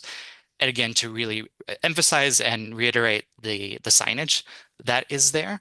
So it's very clear for everyone that are on the drives what the rules are when coming to a crosswalk. And then also have installed look stamps, which are meant to just give like a cursory advisory notice for pedestrians, just to be mindful of both crossing the pedestrian lane itself with a lot of runners and joggers, but then also to be aware of their surroundings when crossing the drives. So with that, we have done some initial data collection to try to understand how the project is working so far. And I do want to caveat that, the project is not completed yet. We've done the first phase, which is essentially from 96 on the west side, 90th Street on the east side, to the south. We are looking to do the northern section of the park this year, and the implementation of this past year's phase took some time. It's just a very large area, and we were managing a lot of schedules and other constraints to implement the repaving and also the new markings. But with that said, we are going to continue to observe, collect data, and monitor the situation. But this is just like an early preview of what we've found, at least so far. So this is a graph showing cyclist speed. This is the average speed, and this includes all cyclists. The blue chart bars are the before period. So this is from October 1st to December 1st of 2024, before the project was implemented at all. And then the green is that same time period, October 1st to December 1st of 2025. And one of the things that we've noticed is that the average speeds have not significantly changed. They have not gone up. The speeds are remaining slightly higher in the early morning, but that's also when there are fewer people in the park, and so there's less congestion and other factors that may slow folks down. This data was also collected through a Viva sensor that is near the Columbus Circle entrance. And the red dashed line just shows where 15 miles per hour is. So again, that is the new upcoming speed limit that we will be implementing in the park. And we see, like, again, through most of the day, the average speed is below that the upcoming new speed limit. Another feature that we've been wanting to look at is pedestrian delay, specifically around the crossings where we've switched the signal timing from a traditional red, yellow, green signal to now the flashing amber. We wanted to understand how, if people are feeling that they have to wait longer to cross the drives because of that flashing amber and people not stopping to let them cross. We measured, we looked at before and after video on both a weekday and a Saturday. And we found that when we were looking at the share or the percentage of pedestrians that are waiting 10 seconds or more to cross, that we saw a decrease across all time periods. So that includes the weekday, morning, afternoon, and evening, as well as the weekend on a Saturday, that morning, afternoon, and evening. I will, again, caveat that we've done this at one location, so there may be site-specific conditions. We are looking to collect more of these counts at other locations to see if this trend exists elsewhere, particularly also in parts of other parts of the park. And then the last point I'll speak to is pedestrian safety. So we've looked at the number of pedestrian injuries that have been on the drives and looking over the past 5 years. And we found that that number has remained pretty similar across the past 5 years. Again, like really important caveat that in 2025, that includes the whole year. So the project did not start implementation until around March, April, and then took a very long time for that first phase to be completed. And, we still haven't completed the whole section of the drive. So, definitely this is something that we are going to continue to look at and monitor. And then I'll lastly just end with just like an updated schedule of sort of where we are and what to expect for the coming year. So as I said, in last year, we completed phase 1, which is shown in red here on the map. So it's a very large part of the park. In this year, we are looking to complete the northern section. So that's everywhere where you see in blue on the map. So on the east side, north of 90th, on the west side, north of 96th Street. In February will be when the new 15 mile per hour speed limit goes into effect. In March, we expect the resurfacing to begin implementation, and then into the early spring and summer will be after the resurfacing of the drives themselves is complete. We'll be installing the new markings, installing the new signage, and making the signal changes. And then, as I said earlier, because this is like a very long project that's taken, is spanning multiple years to implement, we are going to continue to collect data, observations, and monitor how the design is working. So with that, I'm happy to take any questions. Thank you. One question I have for you, Esteban, to start with is, you expect to have, when it's been implemented for about a year, expect to have a report that you can come back to us with?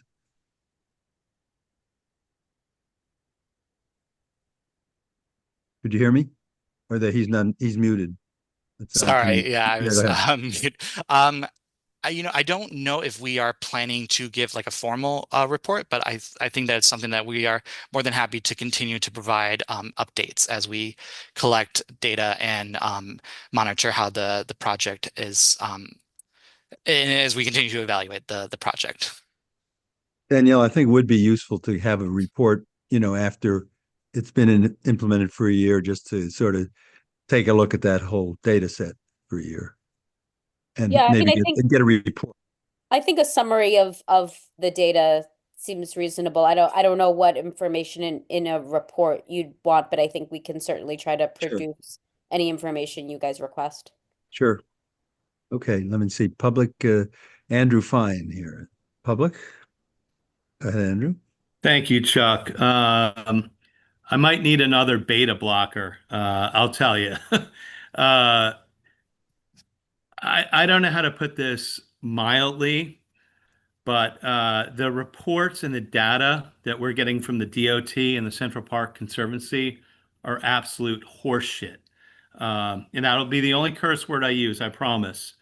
Um, what we've seen, first of all, I represent one of the founding members of the E-Vehicle Safety Alliance, which now numbers 1,440 people that are concerned about e-bikes brutalizing people in New York City, and over 120 people that have been critically injured by e-bikes in New York City. And this is just a small fraction of the number of people that have been hurt. The Central Park redesign, I don't understand. The redesign itself is based on making room for high-speed e-bikes, of which there is no accountability. You can say there's a speed limit of 15. I was there today. I walked 3 miles in Central Park. There were bikes going 20, 25, 30 miles an hour. There is no enforcement whatsoever. There are only 4 or 5 police officers that patrol Central Park at one given time. It's sad. The redesign includes the most egregious ADA violation that I've seen in New York City. Every single walk sign has been disabled and bagged in burlap. How does a person that's vision impaired cross the Central Park Drive right now? They can't. The look sign? Are you kidding me? If you can't see, you can't see a look sign. And by the way, the look signs that they put in there have already been worn down almost entirely. Uh, the accessible pedestrian crossings are gone.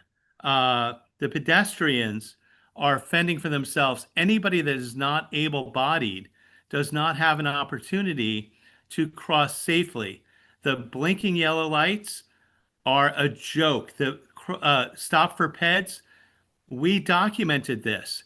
There are no stopping. Nobody's stopping. No bike is stopping. No e-bike is stopping. No moped is stopping. No e-rickshaw is stopping at any of these lights. And by making it no longer a red light, now nobody at all stops. This is pathetic. If you look at where we are in terms of speed in the park, I can't buy that. Where did this study come from? The DOT? They're measuring, oh, it's 14 or 15 miles an hour. There's no enforcement whatsoever. At the end of the day, the Central Park Conservancy has completely turned a blind eye towards the e-rickshaws that are driving in every which way. They are not 20, 30, 40 pounds.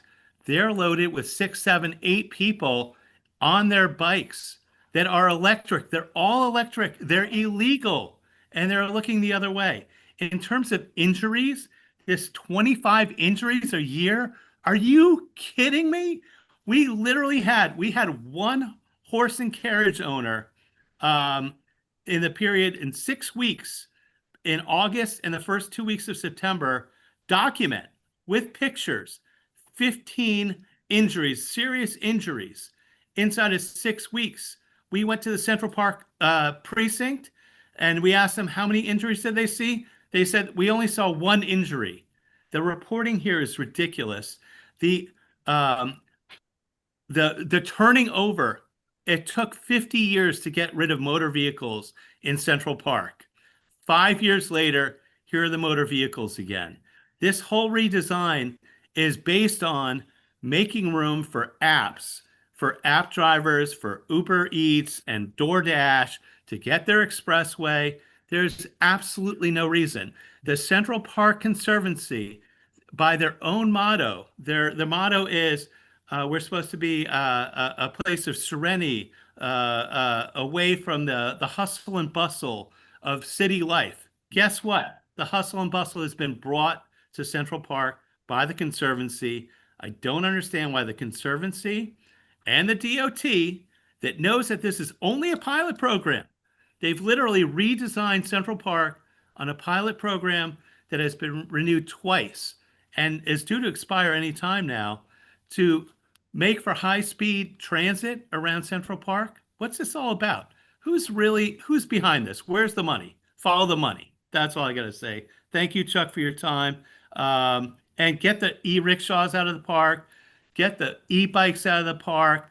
Let's get back to a peaceful oasis, which is what the Central Park Conservancy has been founded on. And by the way, they're losing millions of dollars by people that are really angry, that people that are seniors, people that are ability impaired are no longer enjoying this peace and serenity in Central Park. Thank you for your time, Chuck. And if you have Thanks. any questions, I'm happy to answer them. I don't know if anyone wants to respond at all from DOT or the Central Park Conservancy. Okay. Dylan Kennedy, the next member of the public. Hey, so my name is Dylan Kennedy. I am a slower cyclist, so very much appreciate a lot of the changes that are being made. I was wondering if there was any discussion within Central Park of having some smaller area where those who do bike at 20 miles per hour or whatever, they have their own little like rink or ring or some portion where they can gun it. Because I know they hate dealing with me. I know they're like, get out of my way and whatnot. So is there like any place where we can dedicate space for if you do want to go really fast on your bike, go here. It's mostly closed off from pedestrians. It's pretty enough.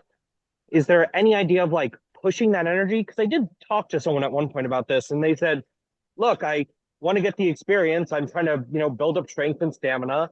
I need a place where I can go fast, and I need a place for that in the city, and Central Park's the best place. Now, I don't think that Central Park's the best place for that, but is there any idea to kind of cordon off the people who want their own little fast area so that they're not doing it in the main Central Park Drive? And I know this is separate from any of the complaints about Uber and whatnot, but in my experience, a lot of the interactions I've had with people going very fast are people who are training for something. And I do appreciate the argument that they need a space. So I was wondering if there were any thoughts of having a space like that to keep the fastest cyclists out of the main drive. Thank you very much. I can answer that. So thank you, Dylan. Yes, there are ways that people who want to really gun it and go fast can do that legally, and that is by either participating in a permitted race, like a permitted bike event, which would be a race, or applying for a race. And the CRCA and New York Cycle Club, they do permitted events in the park. The CRCA, in fact, the Century Road Club, they have races pretty much on most weekends throughout the high season. And those races are permitted by the city. And in fact, when we did our drive study, we took that into consideration. These things happen very early in the morning. They load in like at 4 a.m. They are required by their permit to have safety marshals in place to help pedestrians like cross, to keep pedestrians from crossing at the high moments. And those races are really monitored very closely for safety and done early in the morning. So if you wanted to really go on your bike, I think get in touch with one of those clubs because they apply for these permitted races that have been happening for a very long time. Got it. I appreciate that. And also just want to clarify, I have no interest in waking at 6 a.m. and exerting myself like crazy. I'm just kind of curious, how frequent are these? Is this something that happens like every morning and I'm always just asleep? No, they're not every morning. It's the races are they happen on weekends generally, and they start pretty much when the season wakes up. So March, April-ish, and they go right until like October-ish, and they do them on the weekends. As I said, they are always very early in the morning before the park is busy at all. But you should get in touch with the clubs themselves. The Century Road Club, New York Cycle Club, these are the groups that arrange these type of things, and they get permits with the city to do those type of events. through the Parks Department. Got it. Thank you very much. You're welcome. Thanks. Next is Noah Masur. Noah, unmute him, please. Hi. As somebody who regularly runs loops around the park, I feel like I have a good feel of the drive, and I wanted to give my opinion. And I would say that I feel like I noticed that cyclists have never paid attention to the red lights, and I do think that changing the signage will most likely has and will do very little. However, I actually think that the most major effect and change here that has been implemented and may continue to be implemented is the widening of the pedestrian area. And I noticed that when I'm in a place in the park that has a wider pedestrian area, not only is it easier to stay out of the bike lane, but the bikes also are more likely to respect the pedestrians. And I also notice on certain times, like during race days, when the race is reserved during the park and only small bits are open for other pedestrians and cyclists, the cyclists move a lot slower. So if we want the cyclists to slow down, I think widening the pedestrian area and sort of reducing the cyclist area and more of the park, I think will do a lot to help. So that's my 2 cents. Thanks. Thank you, Noah. Any other members of the public? I don't see anyone here, but if anyone, I don't know, do you see anybody then? No more. No, Jason. Okay. All right, Valerie, Mason. Wow, that was quick. I'm a little confused. The program hasn't been out there that long, and now there's been a decision to move the speed limit from 20 to 15. So what prompted that?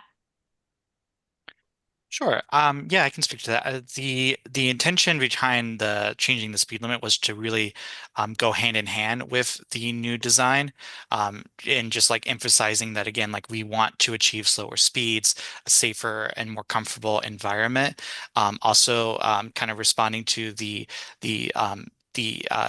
50-mile-per-hour speed limit that went into effect earlier or late last year that was specific to e-bikes. And so I think by sort of changing the speed limit on the drives overall was just to kind of like simplify and kind of make and help clarify that this is applying for everyone on any type of vehicle, whether it be a bike, but also any sort of authorized vehicle that's in the park as well.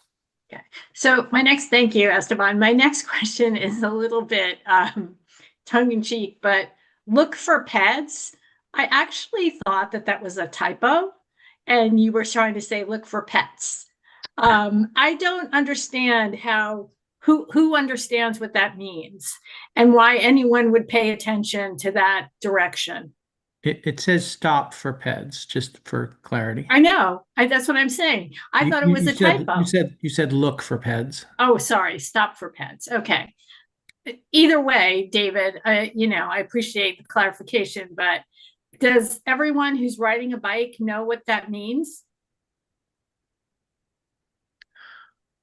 I mean, I'll leave that to DOT. I think it's part of the standard language of street designs in many places across the city and across the world. And so I think it's just part of the vernacular of signage and also, messaging on the roadbeds.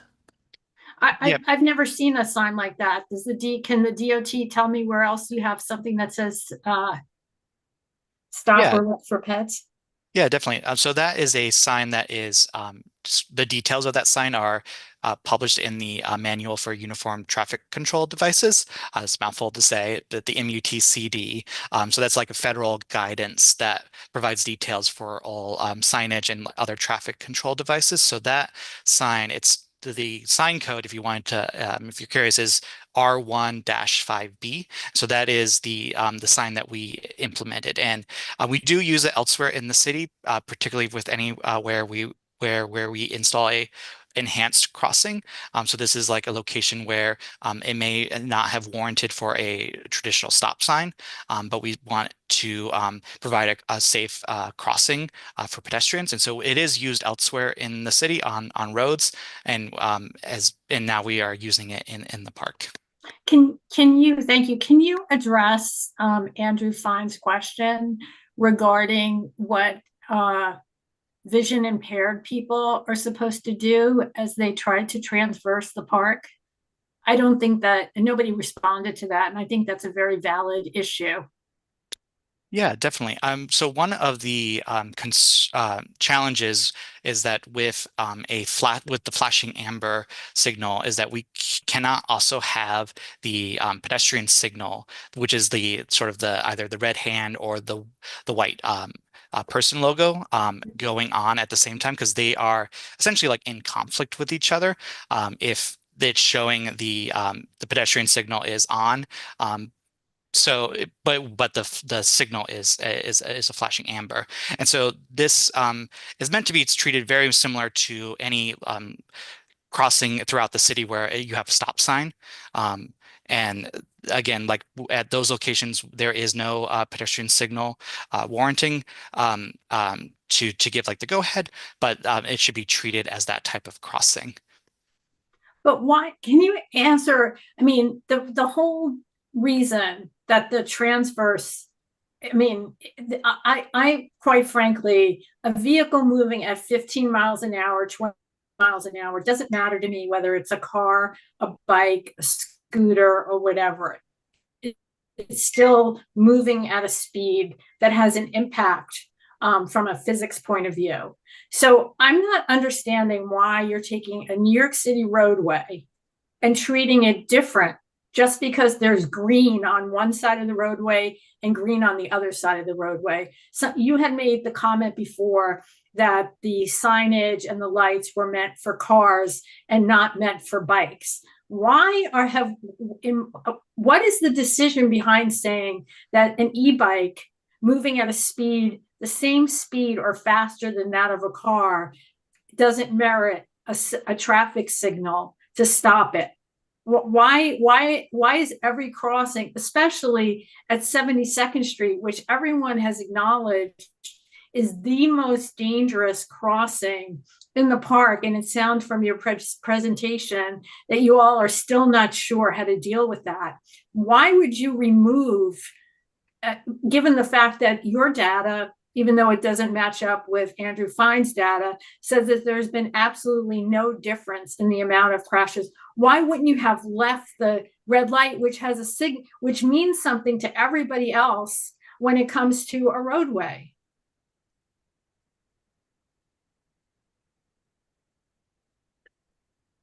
I mean, I can take a run at that as a non-traffic expert, but you know, as a previous participant said, nobody was stopping for the red lights either, and that was creating its own safety issue in that pedestrians, especially pedestrians from away, would see the green crossing to cross the crosswalk, and they would presume that it was safe to cross, just like, you know, lots of other places, when in fact bikers were not stopping for the red. And so it created its own safety issue, and that you created the illusion that bikes were going to stop at the red light, but they were not. And so that was a problem. The flashing yellow light puts everybody on notice to look both ways, be respectful of others.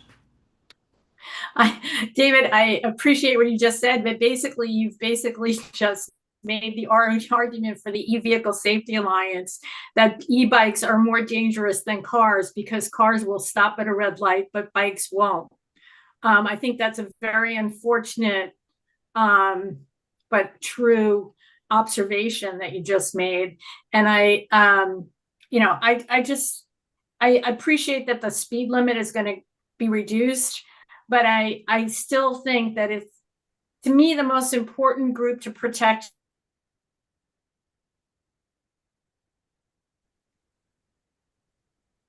You froze up there, Valerie. DOT has really spoken to that piece yet. I know, Chuck, that you know, you can't have a cop on every corner, but there has to be a way. We're giving now these e-bikes an ability to take over the park drive with really not much oversight. And I guess my last question is, in terms of the usage that you're seeing now, having given more space to bikes, can you tell us the breakdown between commercial bike usage and recreational usage. And I'm done. Thank you very much. Thank you. Unfortunately, I don't have that breakdown available in front of me, but that's something maybe we can try to look into and see if we can provide. Yeah, would you submit that to the board office, Esteban? Let's see, Erica maybe wanted to comment. We should keep Erica open anyway on this. Go ahead, Erica. Thank you, Charles. I won't mute myself again.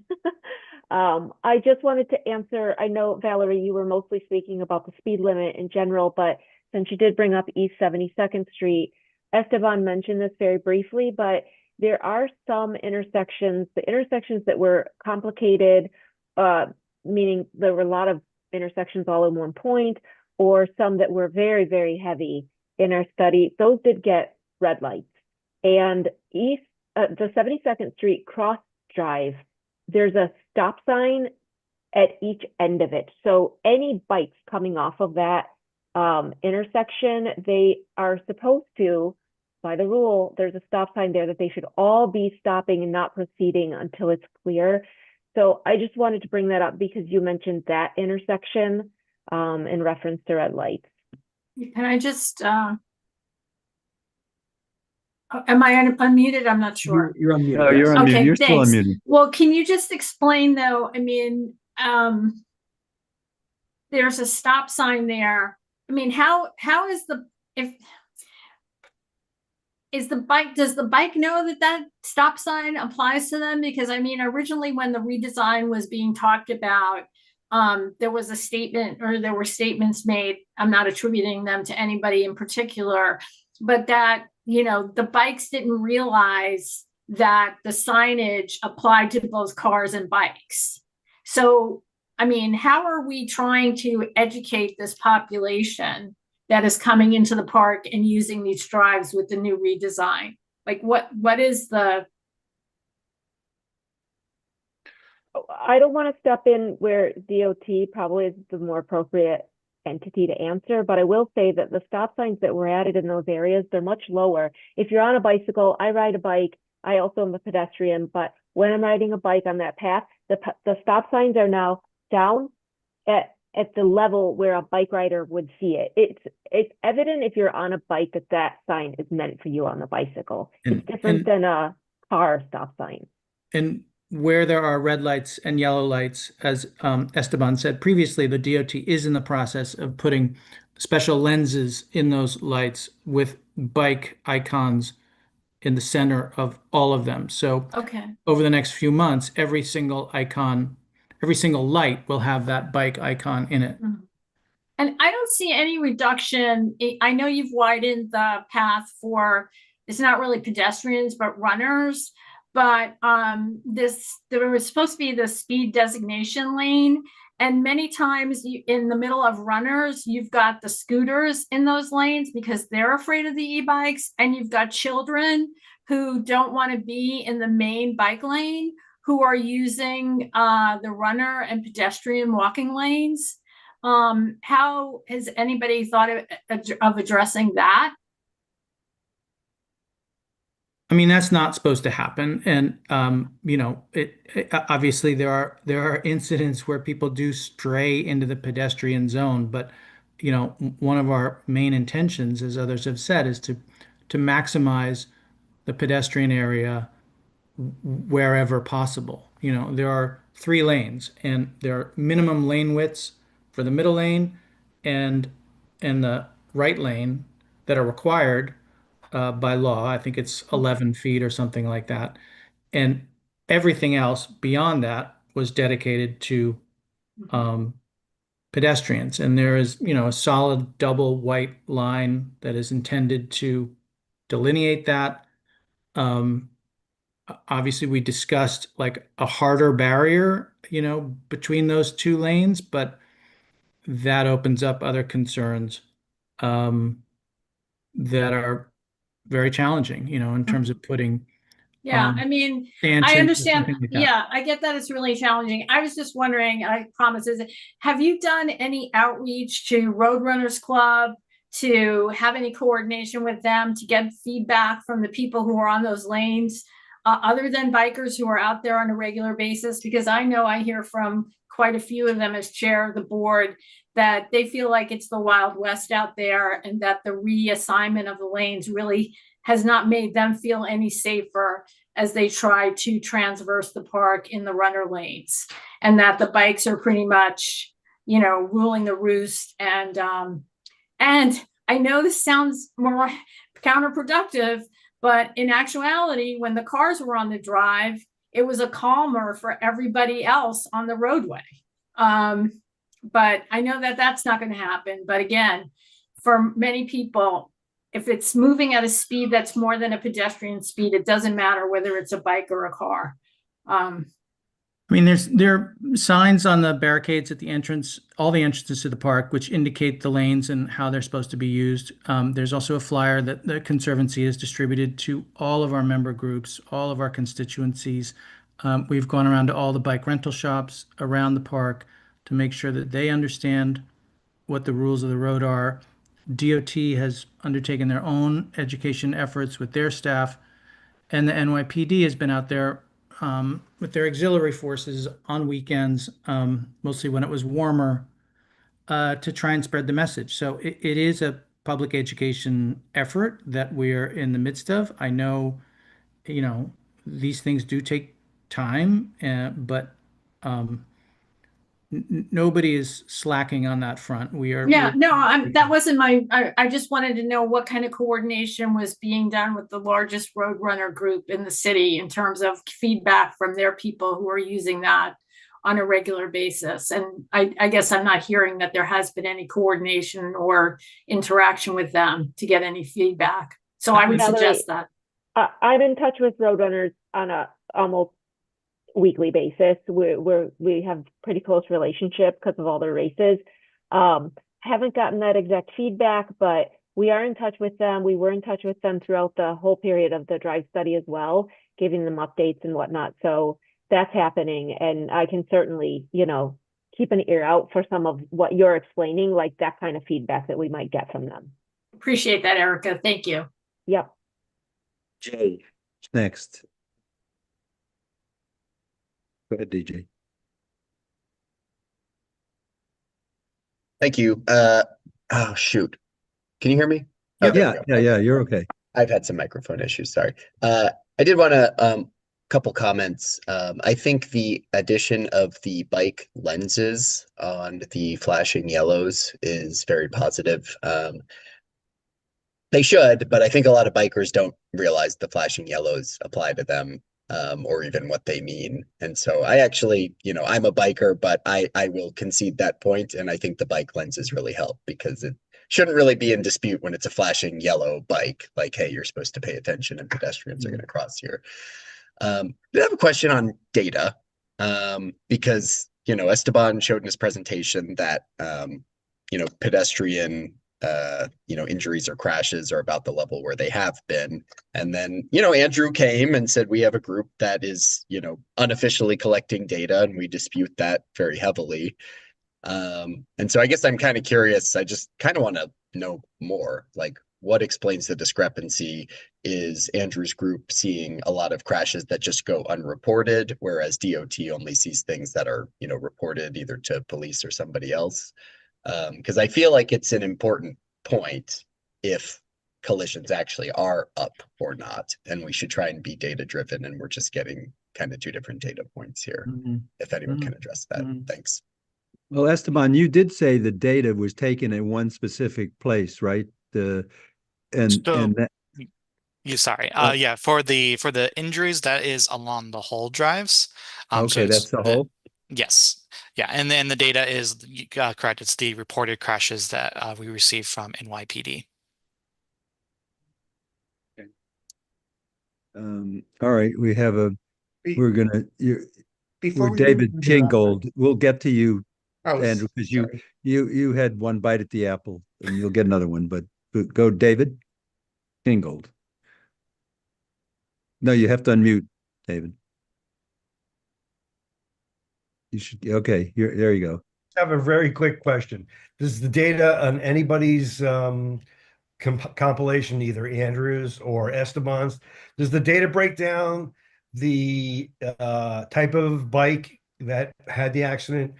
Is it e-bike or is it a conventional pedal bike? Do you have data separating the two? Yes, we do have for the 2025 year, we do have that breakdown. I believe I will have to double check, but I believe of those crashes, it was 3 involved specifically an e-bike. And how many others were not e-bike? Sorry, let me pull back. So there were You said 22 20 22, you in said, total. yeah. Yeah. 19. So 19, yeah. That's for the entire year. There's close to only 30 accidents. Or did you just start, was 20 that, or did you 22 start that, or did you just start that? When did you start that? Yeah, so that is the number for the 2025, the whole calendar year. Whole calendar year, okay. Okay. Thank you very much. It sounds outrageously low. Okay, well, you're going to hear outrage in a minute. Just Andrew, fine. Hang on. Andrew, I would like to ask a few questions since Andrew's already spoken. Yeah, go ahead. So thank you, Esteban, for the presentation, and Erica and David for your work on this. Just a few things.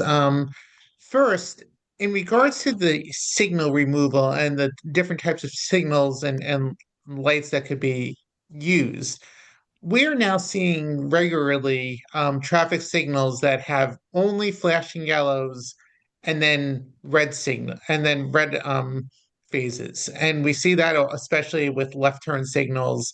But I'm pretty sure we can see it elsewhere. Has that been considered rather than just the lens that is flashing yellow? Because I think there is still some utility to having a red, and if you have the flashing yellow then go to or flashing amber and then turn red, that could be more effective than just the flashing amber there, because people, I think, will become immune to that and just not necessarily pay attention to it. But if it's something that changes from a yellow and flashing amber to a red, that I think could be a little more impactful. Has that been considered? I think that specific configuration I don't think has been considered, and so that is something that we can follow up in, and I need to check in with our signals team to kind of see about that type of setup. Yeah, I would suggest you do that. It's like um, coming off the Queensboro Bridge, you on 62nd Street by First Avenue. That is an intersection that has a green, yellow, red for those vehicles that are going straight, but left turn vehicles, it's a delayed left turn signal, and it is a signal that goes from red to amber, a flashing amber, and then goes back yellow and red. So I think something like that could be perhaps helpful here, and you may want to look at that. The second thing I want to just bring up is, and I thank John for putting into the chat the manual. I'm just going to share my screen for a second. This should be it. So this is the MUTCD that was referred to before. And to Valerie's point, nowhere in here is the term PEDS used. It is pedestrian as a complete term. Otherwise, there are the universally recognized symbols for pedestrian. So I would strongly suggest that if it's too if it takes too much space to use the word pedestrian, to switch to the universally recognized pedestrian image or person, I'm not even sure what we call it here, the silhouette. But I think that would be much more helpful than PEDS, which frankly, I think people may very well be confused by that. I think it's a term that many New Yorkers and English speaking people may very well be familiar with, but not everyone. And certainly there are a lot of non-English speaking folks who do ride bikes in New York City and Central Park and may not know what that means. I don't know if you have any thoughts about that. Yeah. So just to clarify, you're referring to like the mark the stop for PEDS that's written on the roadway itself, like the markings, not the sign. And PEDS is not necessarily the Yeah, universally recognized term. That's correct. That's what he's Yeah. referring to. But yeah, Great. Yeah, that's something we can look into that. good, good. Yeah. Yeah. And I thought this is something that I had brought up when the proposal to redesign the drives was initially proposed. But where did um, DOT and the Conservancy land in terms of anything related to traffic calming, whether it be, you mentioned painted rumble strips, but those don't have the same impact as actual rumble strips that people feel, and those who are in vehicles would feel as they're going over them, or even raised intersections, raised crosswalks where people are crossing, things that are going to force people to adhere to that 15 miles per hour and to slow down. I thought that was something that was discussed, and I would still suggest that those would be particularly useful in terms of traffic calming here. Yeah, definitely. I think some of those treatments, specifically for the rumble strips, and like speaking specifically about the ones that are like indented into the roadway, there were just some concerns about having that treatment on a road where pedestrians are crossing, and if that would potentially be a tripping hazard, and then also just thinking about like the maintenance and maintaining those types of rumble strips. Related to the raised crosswalks, that is something that I think we are still considering and evaluating, and that's something that could maybe potentially be added in the future. I think one of the things that we're trying to also be mindful of is, of course, all the events that also take place in the park and use the drives as well. And so trying to just like balance the varying different needs on the drives. Is there data to suggest that that there are higher incidences of people, say, tripping over rumble strips, whether they're indented or raised? Not to my knowledge, no. Yes, I But tend to. one thing, Craig, I could just say, just because I was in some of those conversations, is we in Central Park on the drives, to Esteban's point about such a diverse use of the drives, you have people on rollerblades, roller skates, you know, there's like, oh, the running races that are permitted, as you know, like the marathon runs through the Central Park. There's 60,000 runners right there. So there are concerns like that about those types of treatments that were raised when we were going through this, looking at all of the different ways that the drives are used by so many different groups of people. I guess I appreciate that, but I would counter that something like raised rumble strips does not seem particularly intrusive.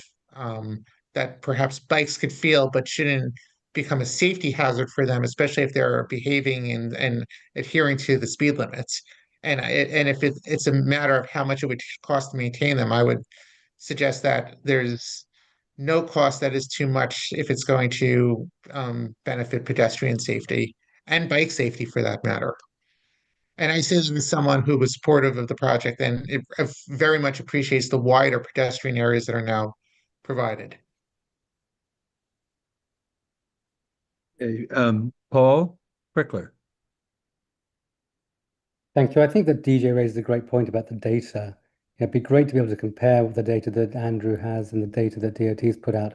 And I'm just making a suggestion. I don't know if you're going to welcome the suggestion or not, but I think that people who'd be very well placed to examine those two sets of data would be Chuck and Craig. If you're willing to do that, and if folks are willing to give you their data, I think they're the perfect people to dispassionately analyze where the differences are, so we can actually talk based on knowledge, not all guessing what the differences are. We can't really further this conversation otherwise, I think. Thank you, Paul. I'm sure I know Craig would. He's an expert in this area. He and certainly I'm happy to help. All right, Andrew, yes. Thanks, Chuck, and Craig for one more bite at the apple here. And I do want to thank David and Erica for being on the call. And I know at the end of the day, you guys love Central Park just as much as I do. And we're just trying to make Central Park better for everybody of every age and every ability. I've heard a lot about the shared lane, and the difference is that the shared lane used to be counterclockwise. Now it's encouraging everybody in every direction for pedestrians, joggers, etc. In busier times, it's a real hassle. I liked it when it was one direction. Now it's two directions. So it might be, 20% wider, but if you're going both ways, it makes it more complicated. In terms of the accident reporting, this has been a major problem for our effort at EVSA the entire way. We confronted the commanding officer of the Central Park Precinct, as you've witnessed, regarding our reports, literally like photos, videos, during certain time periods where we literally had, just through a couple eyewitness accounts, 15 incidents of serious injuries where the Central Park Precinct had only recorded one. And we see this throughout the entire city. Reporting is a problem. We went to the state legislature to change the DMV 104 form that would actually specify specifically, and Alex Boris, thank you very much, got this passed and it became law last year in terms of changing the DMV reporting form in terms of how people were injured. But most importantly, what I really want to just speak to is that the Americans with Disabilities Act provides that whenever you make a change to traffic crossings, that change should be to the benefit of people with disabilities. And sadly, this plan has done the exact opposite. In fact, the ADA says that there should be heightened protections.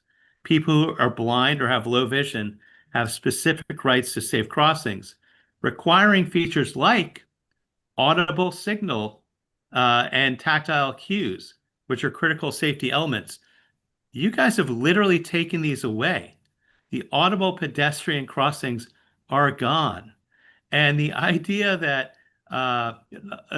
painting look on the ground, which they're mainly washed away by now, is just insulting to anybody that has any vision impairment. And at the end of the day, the ADA says the park should be more accessible when you make a change, not less accessible. And this is less accessible to people that are vision impaired, their ability impaired. It's a blatant violation of the Americans with Disability Act. And I would ask you guys to please come in compliance with the ADA. Otherwise, inevitably, there will have to be a lawsuit that will force the parks, the Department of Parks and the Conservancy to come in compliance with the ADA, because you can't make the park less accessible. You've got to make it more accessible. And the argument that everybody blows off red lights is not a good argument, because at the same time you're saying, well, we have stop signs on either side of 72nd Street. Are they going to really pay attention to those? So again, thank you for your passion for the park. Please place that passion with everyone. Thank you for your time. I don't see any further questions here. Is there any, do we have to take any action here? Does anybody feel moved to do anything?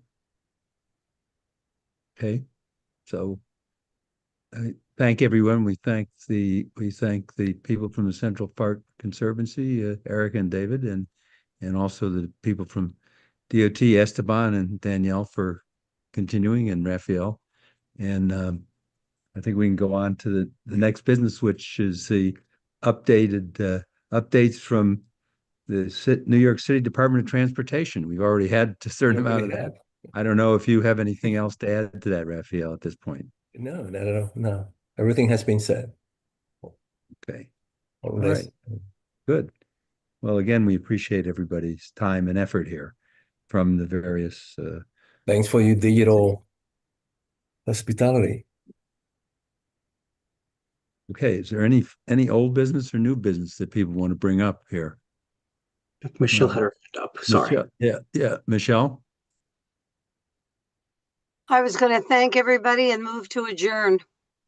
Well, we have a few people who want to. We have a couple of people who want to make comments, so we'll do that in a couple minutes. Then, all right. Let's DJ. You want to raise something? Yeah, this is old business, and we talked about it a little bit tonight already. I want to actually move that the committee adopt a resolution, and then I'll speak on it, that Manhattan CB8 requests that the DOT prioritize capital funding and construction to upgrade the temporary painted and plastic infrastructure on 3rd Avenue from East 59th to East 96th Street to permanent concrete pedestrian islands and hardened protection. And further, that these upgrades should be designed to include appropriate drainage, greenery if possible, and ADA compliance to ensure maximum accessibility and safety for all residents. Just to speak, it seems like Well, before you speak, let's see if we have a second. I think I see Paul, you're seconding. Okay, go ahead, DJ. We were already sort of talking about this earlier in the meeting, including people that I would say are sometimes on opposite sides of discussions here, both agreeing that that is a good change and would match what you see on other avenues. So I think it would be good to draw a line in the sand and say we actually want to get this in the capital budget and have someone plan to do it. Okay. Is Craig, I guess, we want to say something here on this? I don't know if on this, but I hope on this. You're on, you have to unmute yourself. Okay, so forgetting whatever happened before, the real reason that I came was that I live in the 70s and I go play tennis in Roosevelt Island. And the 98 bus stops at 72nd Street and it goes down only to 68th Street. Because this is a transportation meeting. That's why I bring this up. Well, Craig, can you hold that? Craig, hold it a sec. Could you hold that? Will you hold that just for a minute? Because I want to get through the, let's get through. We have a on the floor, a motion on the floor. Go I thought ahead, it was let me know. on this. Anybody else want to comment on this? We're okay. All right. So why don't we vote on this? All in favor of this? You don't have to say anything. Let me just take the roll. Make sure take the roll again. Sorry, because it may have changed. We have myself, Chuck, DJ, John Clement, Judy, Lori, Michelle. Looks like Miles dropped.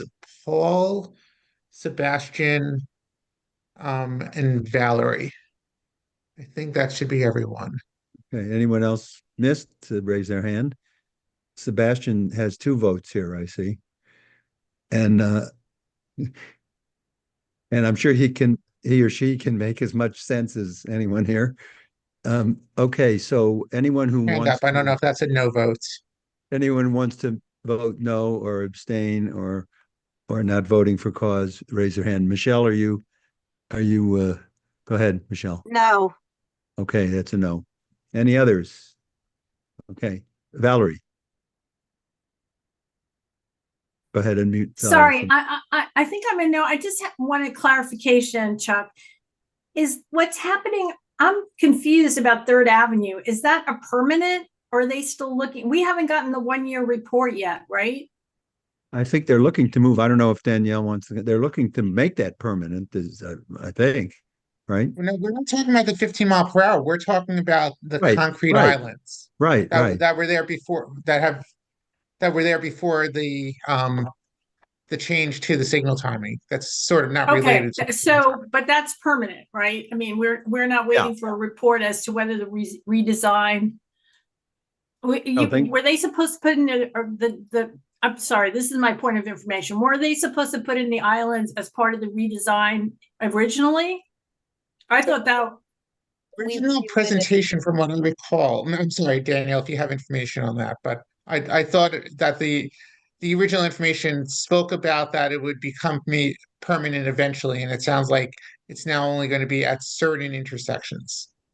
We typically, when we do a kind of geometric change like this before putting in concrete, we like to ensure that things are working well, and so we often let it marinate there and make sure that there are no adjustments that need to be made before putting in concrete elements. Well, how long is the marination process? I guess that's what I'm asking. Yeah, I think typically, like, we like to, particularly with a large corridor wide design like this, we typically wait a year, get through the seasons and see how it's working, and make sure that the configuration we have is the right one before we pour concrete. Okay, Yeah, it's been in place for more than 2 years right now, correct?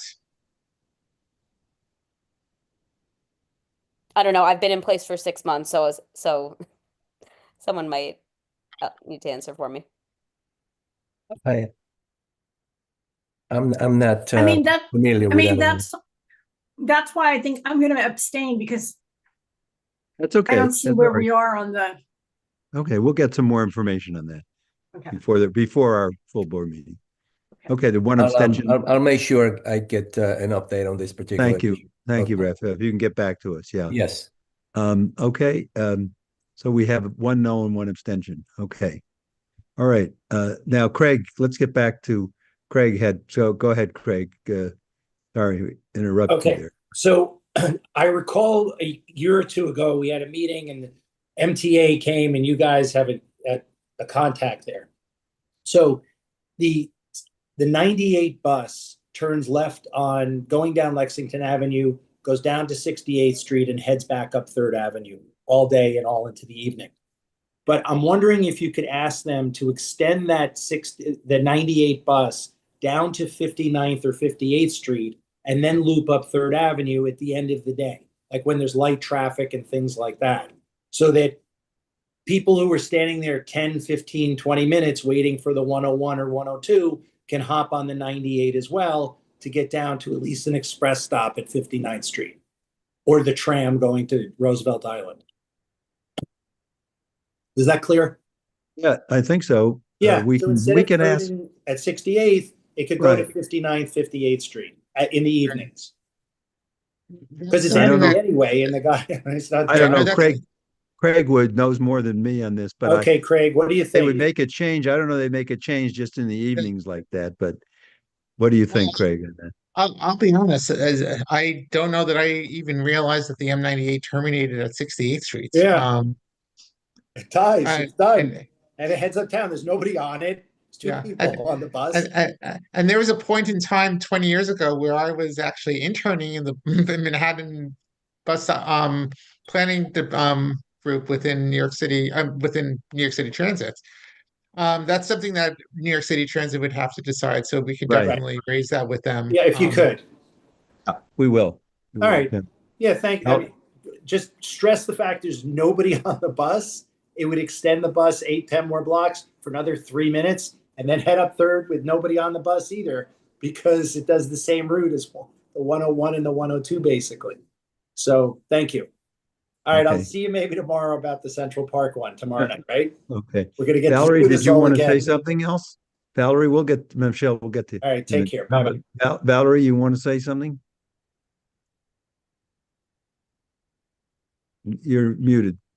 I think that's a really good point. I mean, I see the 98 every day, and it stops at 72nd Street, and there's usually 2 people on it going to it goes to 68th Street and then just loops. So there are bus stops that only operate at certain stops at certain hours, like nighttime or whatever. I think we can send a letter and just ask them to take a look at it. Yeah. I'm happy to do that. Okay. Yeah, Michelle? and just quickly, I did confirm what I suspected. The construction of the 3rd Avenue redesign was completed in December 2023, so it has been 2 full years since it's been in place. The concrete's had time to settle. Marinate. Okay. Chuck, I'll be getting some information for you. Okay, thank you. Michelle, go ahead, Michelle. Yes. I think the issue of the 68th Street, the bus that stops at 68th, has to be posted and put on as an agenda item. And We're just asking them if they'll, we're just area. asking them, we're going to ask them if that's something they would entertain. We're not, that's all. Well, shouldn't we decide if the community wants it before you ask them if they'll entertain it? Well, I think we can find out why it terminates at 68th Street. I don't think anybody even really knows that. Well, that can all be discerned as when it's part of an agenda item. All that information will come out. And then it'll be on the public record, not just a letter that went, and then just the committee knows the response. I think it warrants being an agenda item and posted. Well, I disagree with you, Michelle. I don't know if Chuck and Craig, we Well- can get some information first and then, I mean, we post letters all the time. I mean, and then we can decide whether it becomes an agenda item or not. We should just get, I think, some more specifics. Yeah, I'll I think we also need to- add that, sorry, that New York City Transit is about to embark on a Manhattan bus redesign project. So they are going to be coming to us with outreach to discuss whatever they may be thinking and to receive community feedback. So I don't know if there is a precise timeline in place for that, but I wouldn't be surprised if it's over the course of this coming year. So that may also be a natural time to be able to further discuss this. I also just want to know with the M98 in particular, because it is a route that terminates down here, its real intent is to bring people down to this area. And I wouldn't be surprised if the history of it was in order to connect it to Hunter College specifically. So it's not really trying to attract an audience of passengers that's based in our community district, but rather to bring them down here. I think for the most part. So even if it's something that we would be discussing on our end, it's probably something that's probably of even more interest to areas further north where people really benefit from that, from what is effectively an express service between the northern portions of Manhattan and our community in the peak direction. Well, let's get some information and we'll see about what they're, what it does, et cetera. Okay, Judy, you want to say something? Yeah, the fellow before, Craig, I think his name was, he said, Right. well, I'll see you tomorrow night and we'll discuss that. What was he talking about? Because we don't have anything on our agenda tomorrow night about Central I Park. don't know. I just want to make sure he knows that. We're only talking about Rupert Park tomorrow night. Okay. Okay. All right. Anyway, is Andrew, you still have something you want to say, Andrew? Okay, go ahead. Before we Yep. adjourn. Thank you, Chuck. In terms of the concrete islands, we've had this conversation before, and like one or two DOT representatives before our new illustrious one, they were supposed to put those in, I believe, a year and a half ago. I believe there was an assurance on this call in the past that that was the original intention. And I just don't know what happened. I feel like they prioritized the taking of the land for the bike lane and did not prioritize pedestrians. That's we can roll back. Maybe I'll go back through some previous meetings, but I believe that was already budgeted and intended. It just never happened. Oh, and by the way, again, Lexington Avenue, can we get some street cleaning? I'll end every meeting with that, right? Until we're Meeting all without that proclamation. Thanks, Craig. Okay. All right. I think we're ready to adjourn, and I thank everyone, and thanks particularly for Danielle to come and devote a lot of time to this. We appreciate it, and we look forward to working with you as things go on. And we'll have, as you know, we have an active committee and an active group of the public people who are interested in these issues. So I think Thank you for the warm welcome. And thank you for sticking out till 9 o'clock. This actually could have been worse.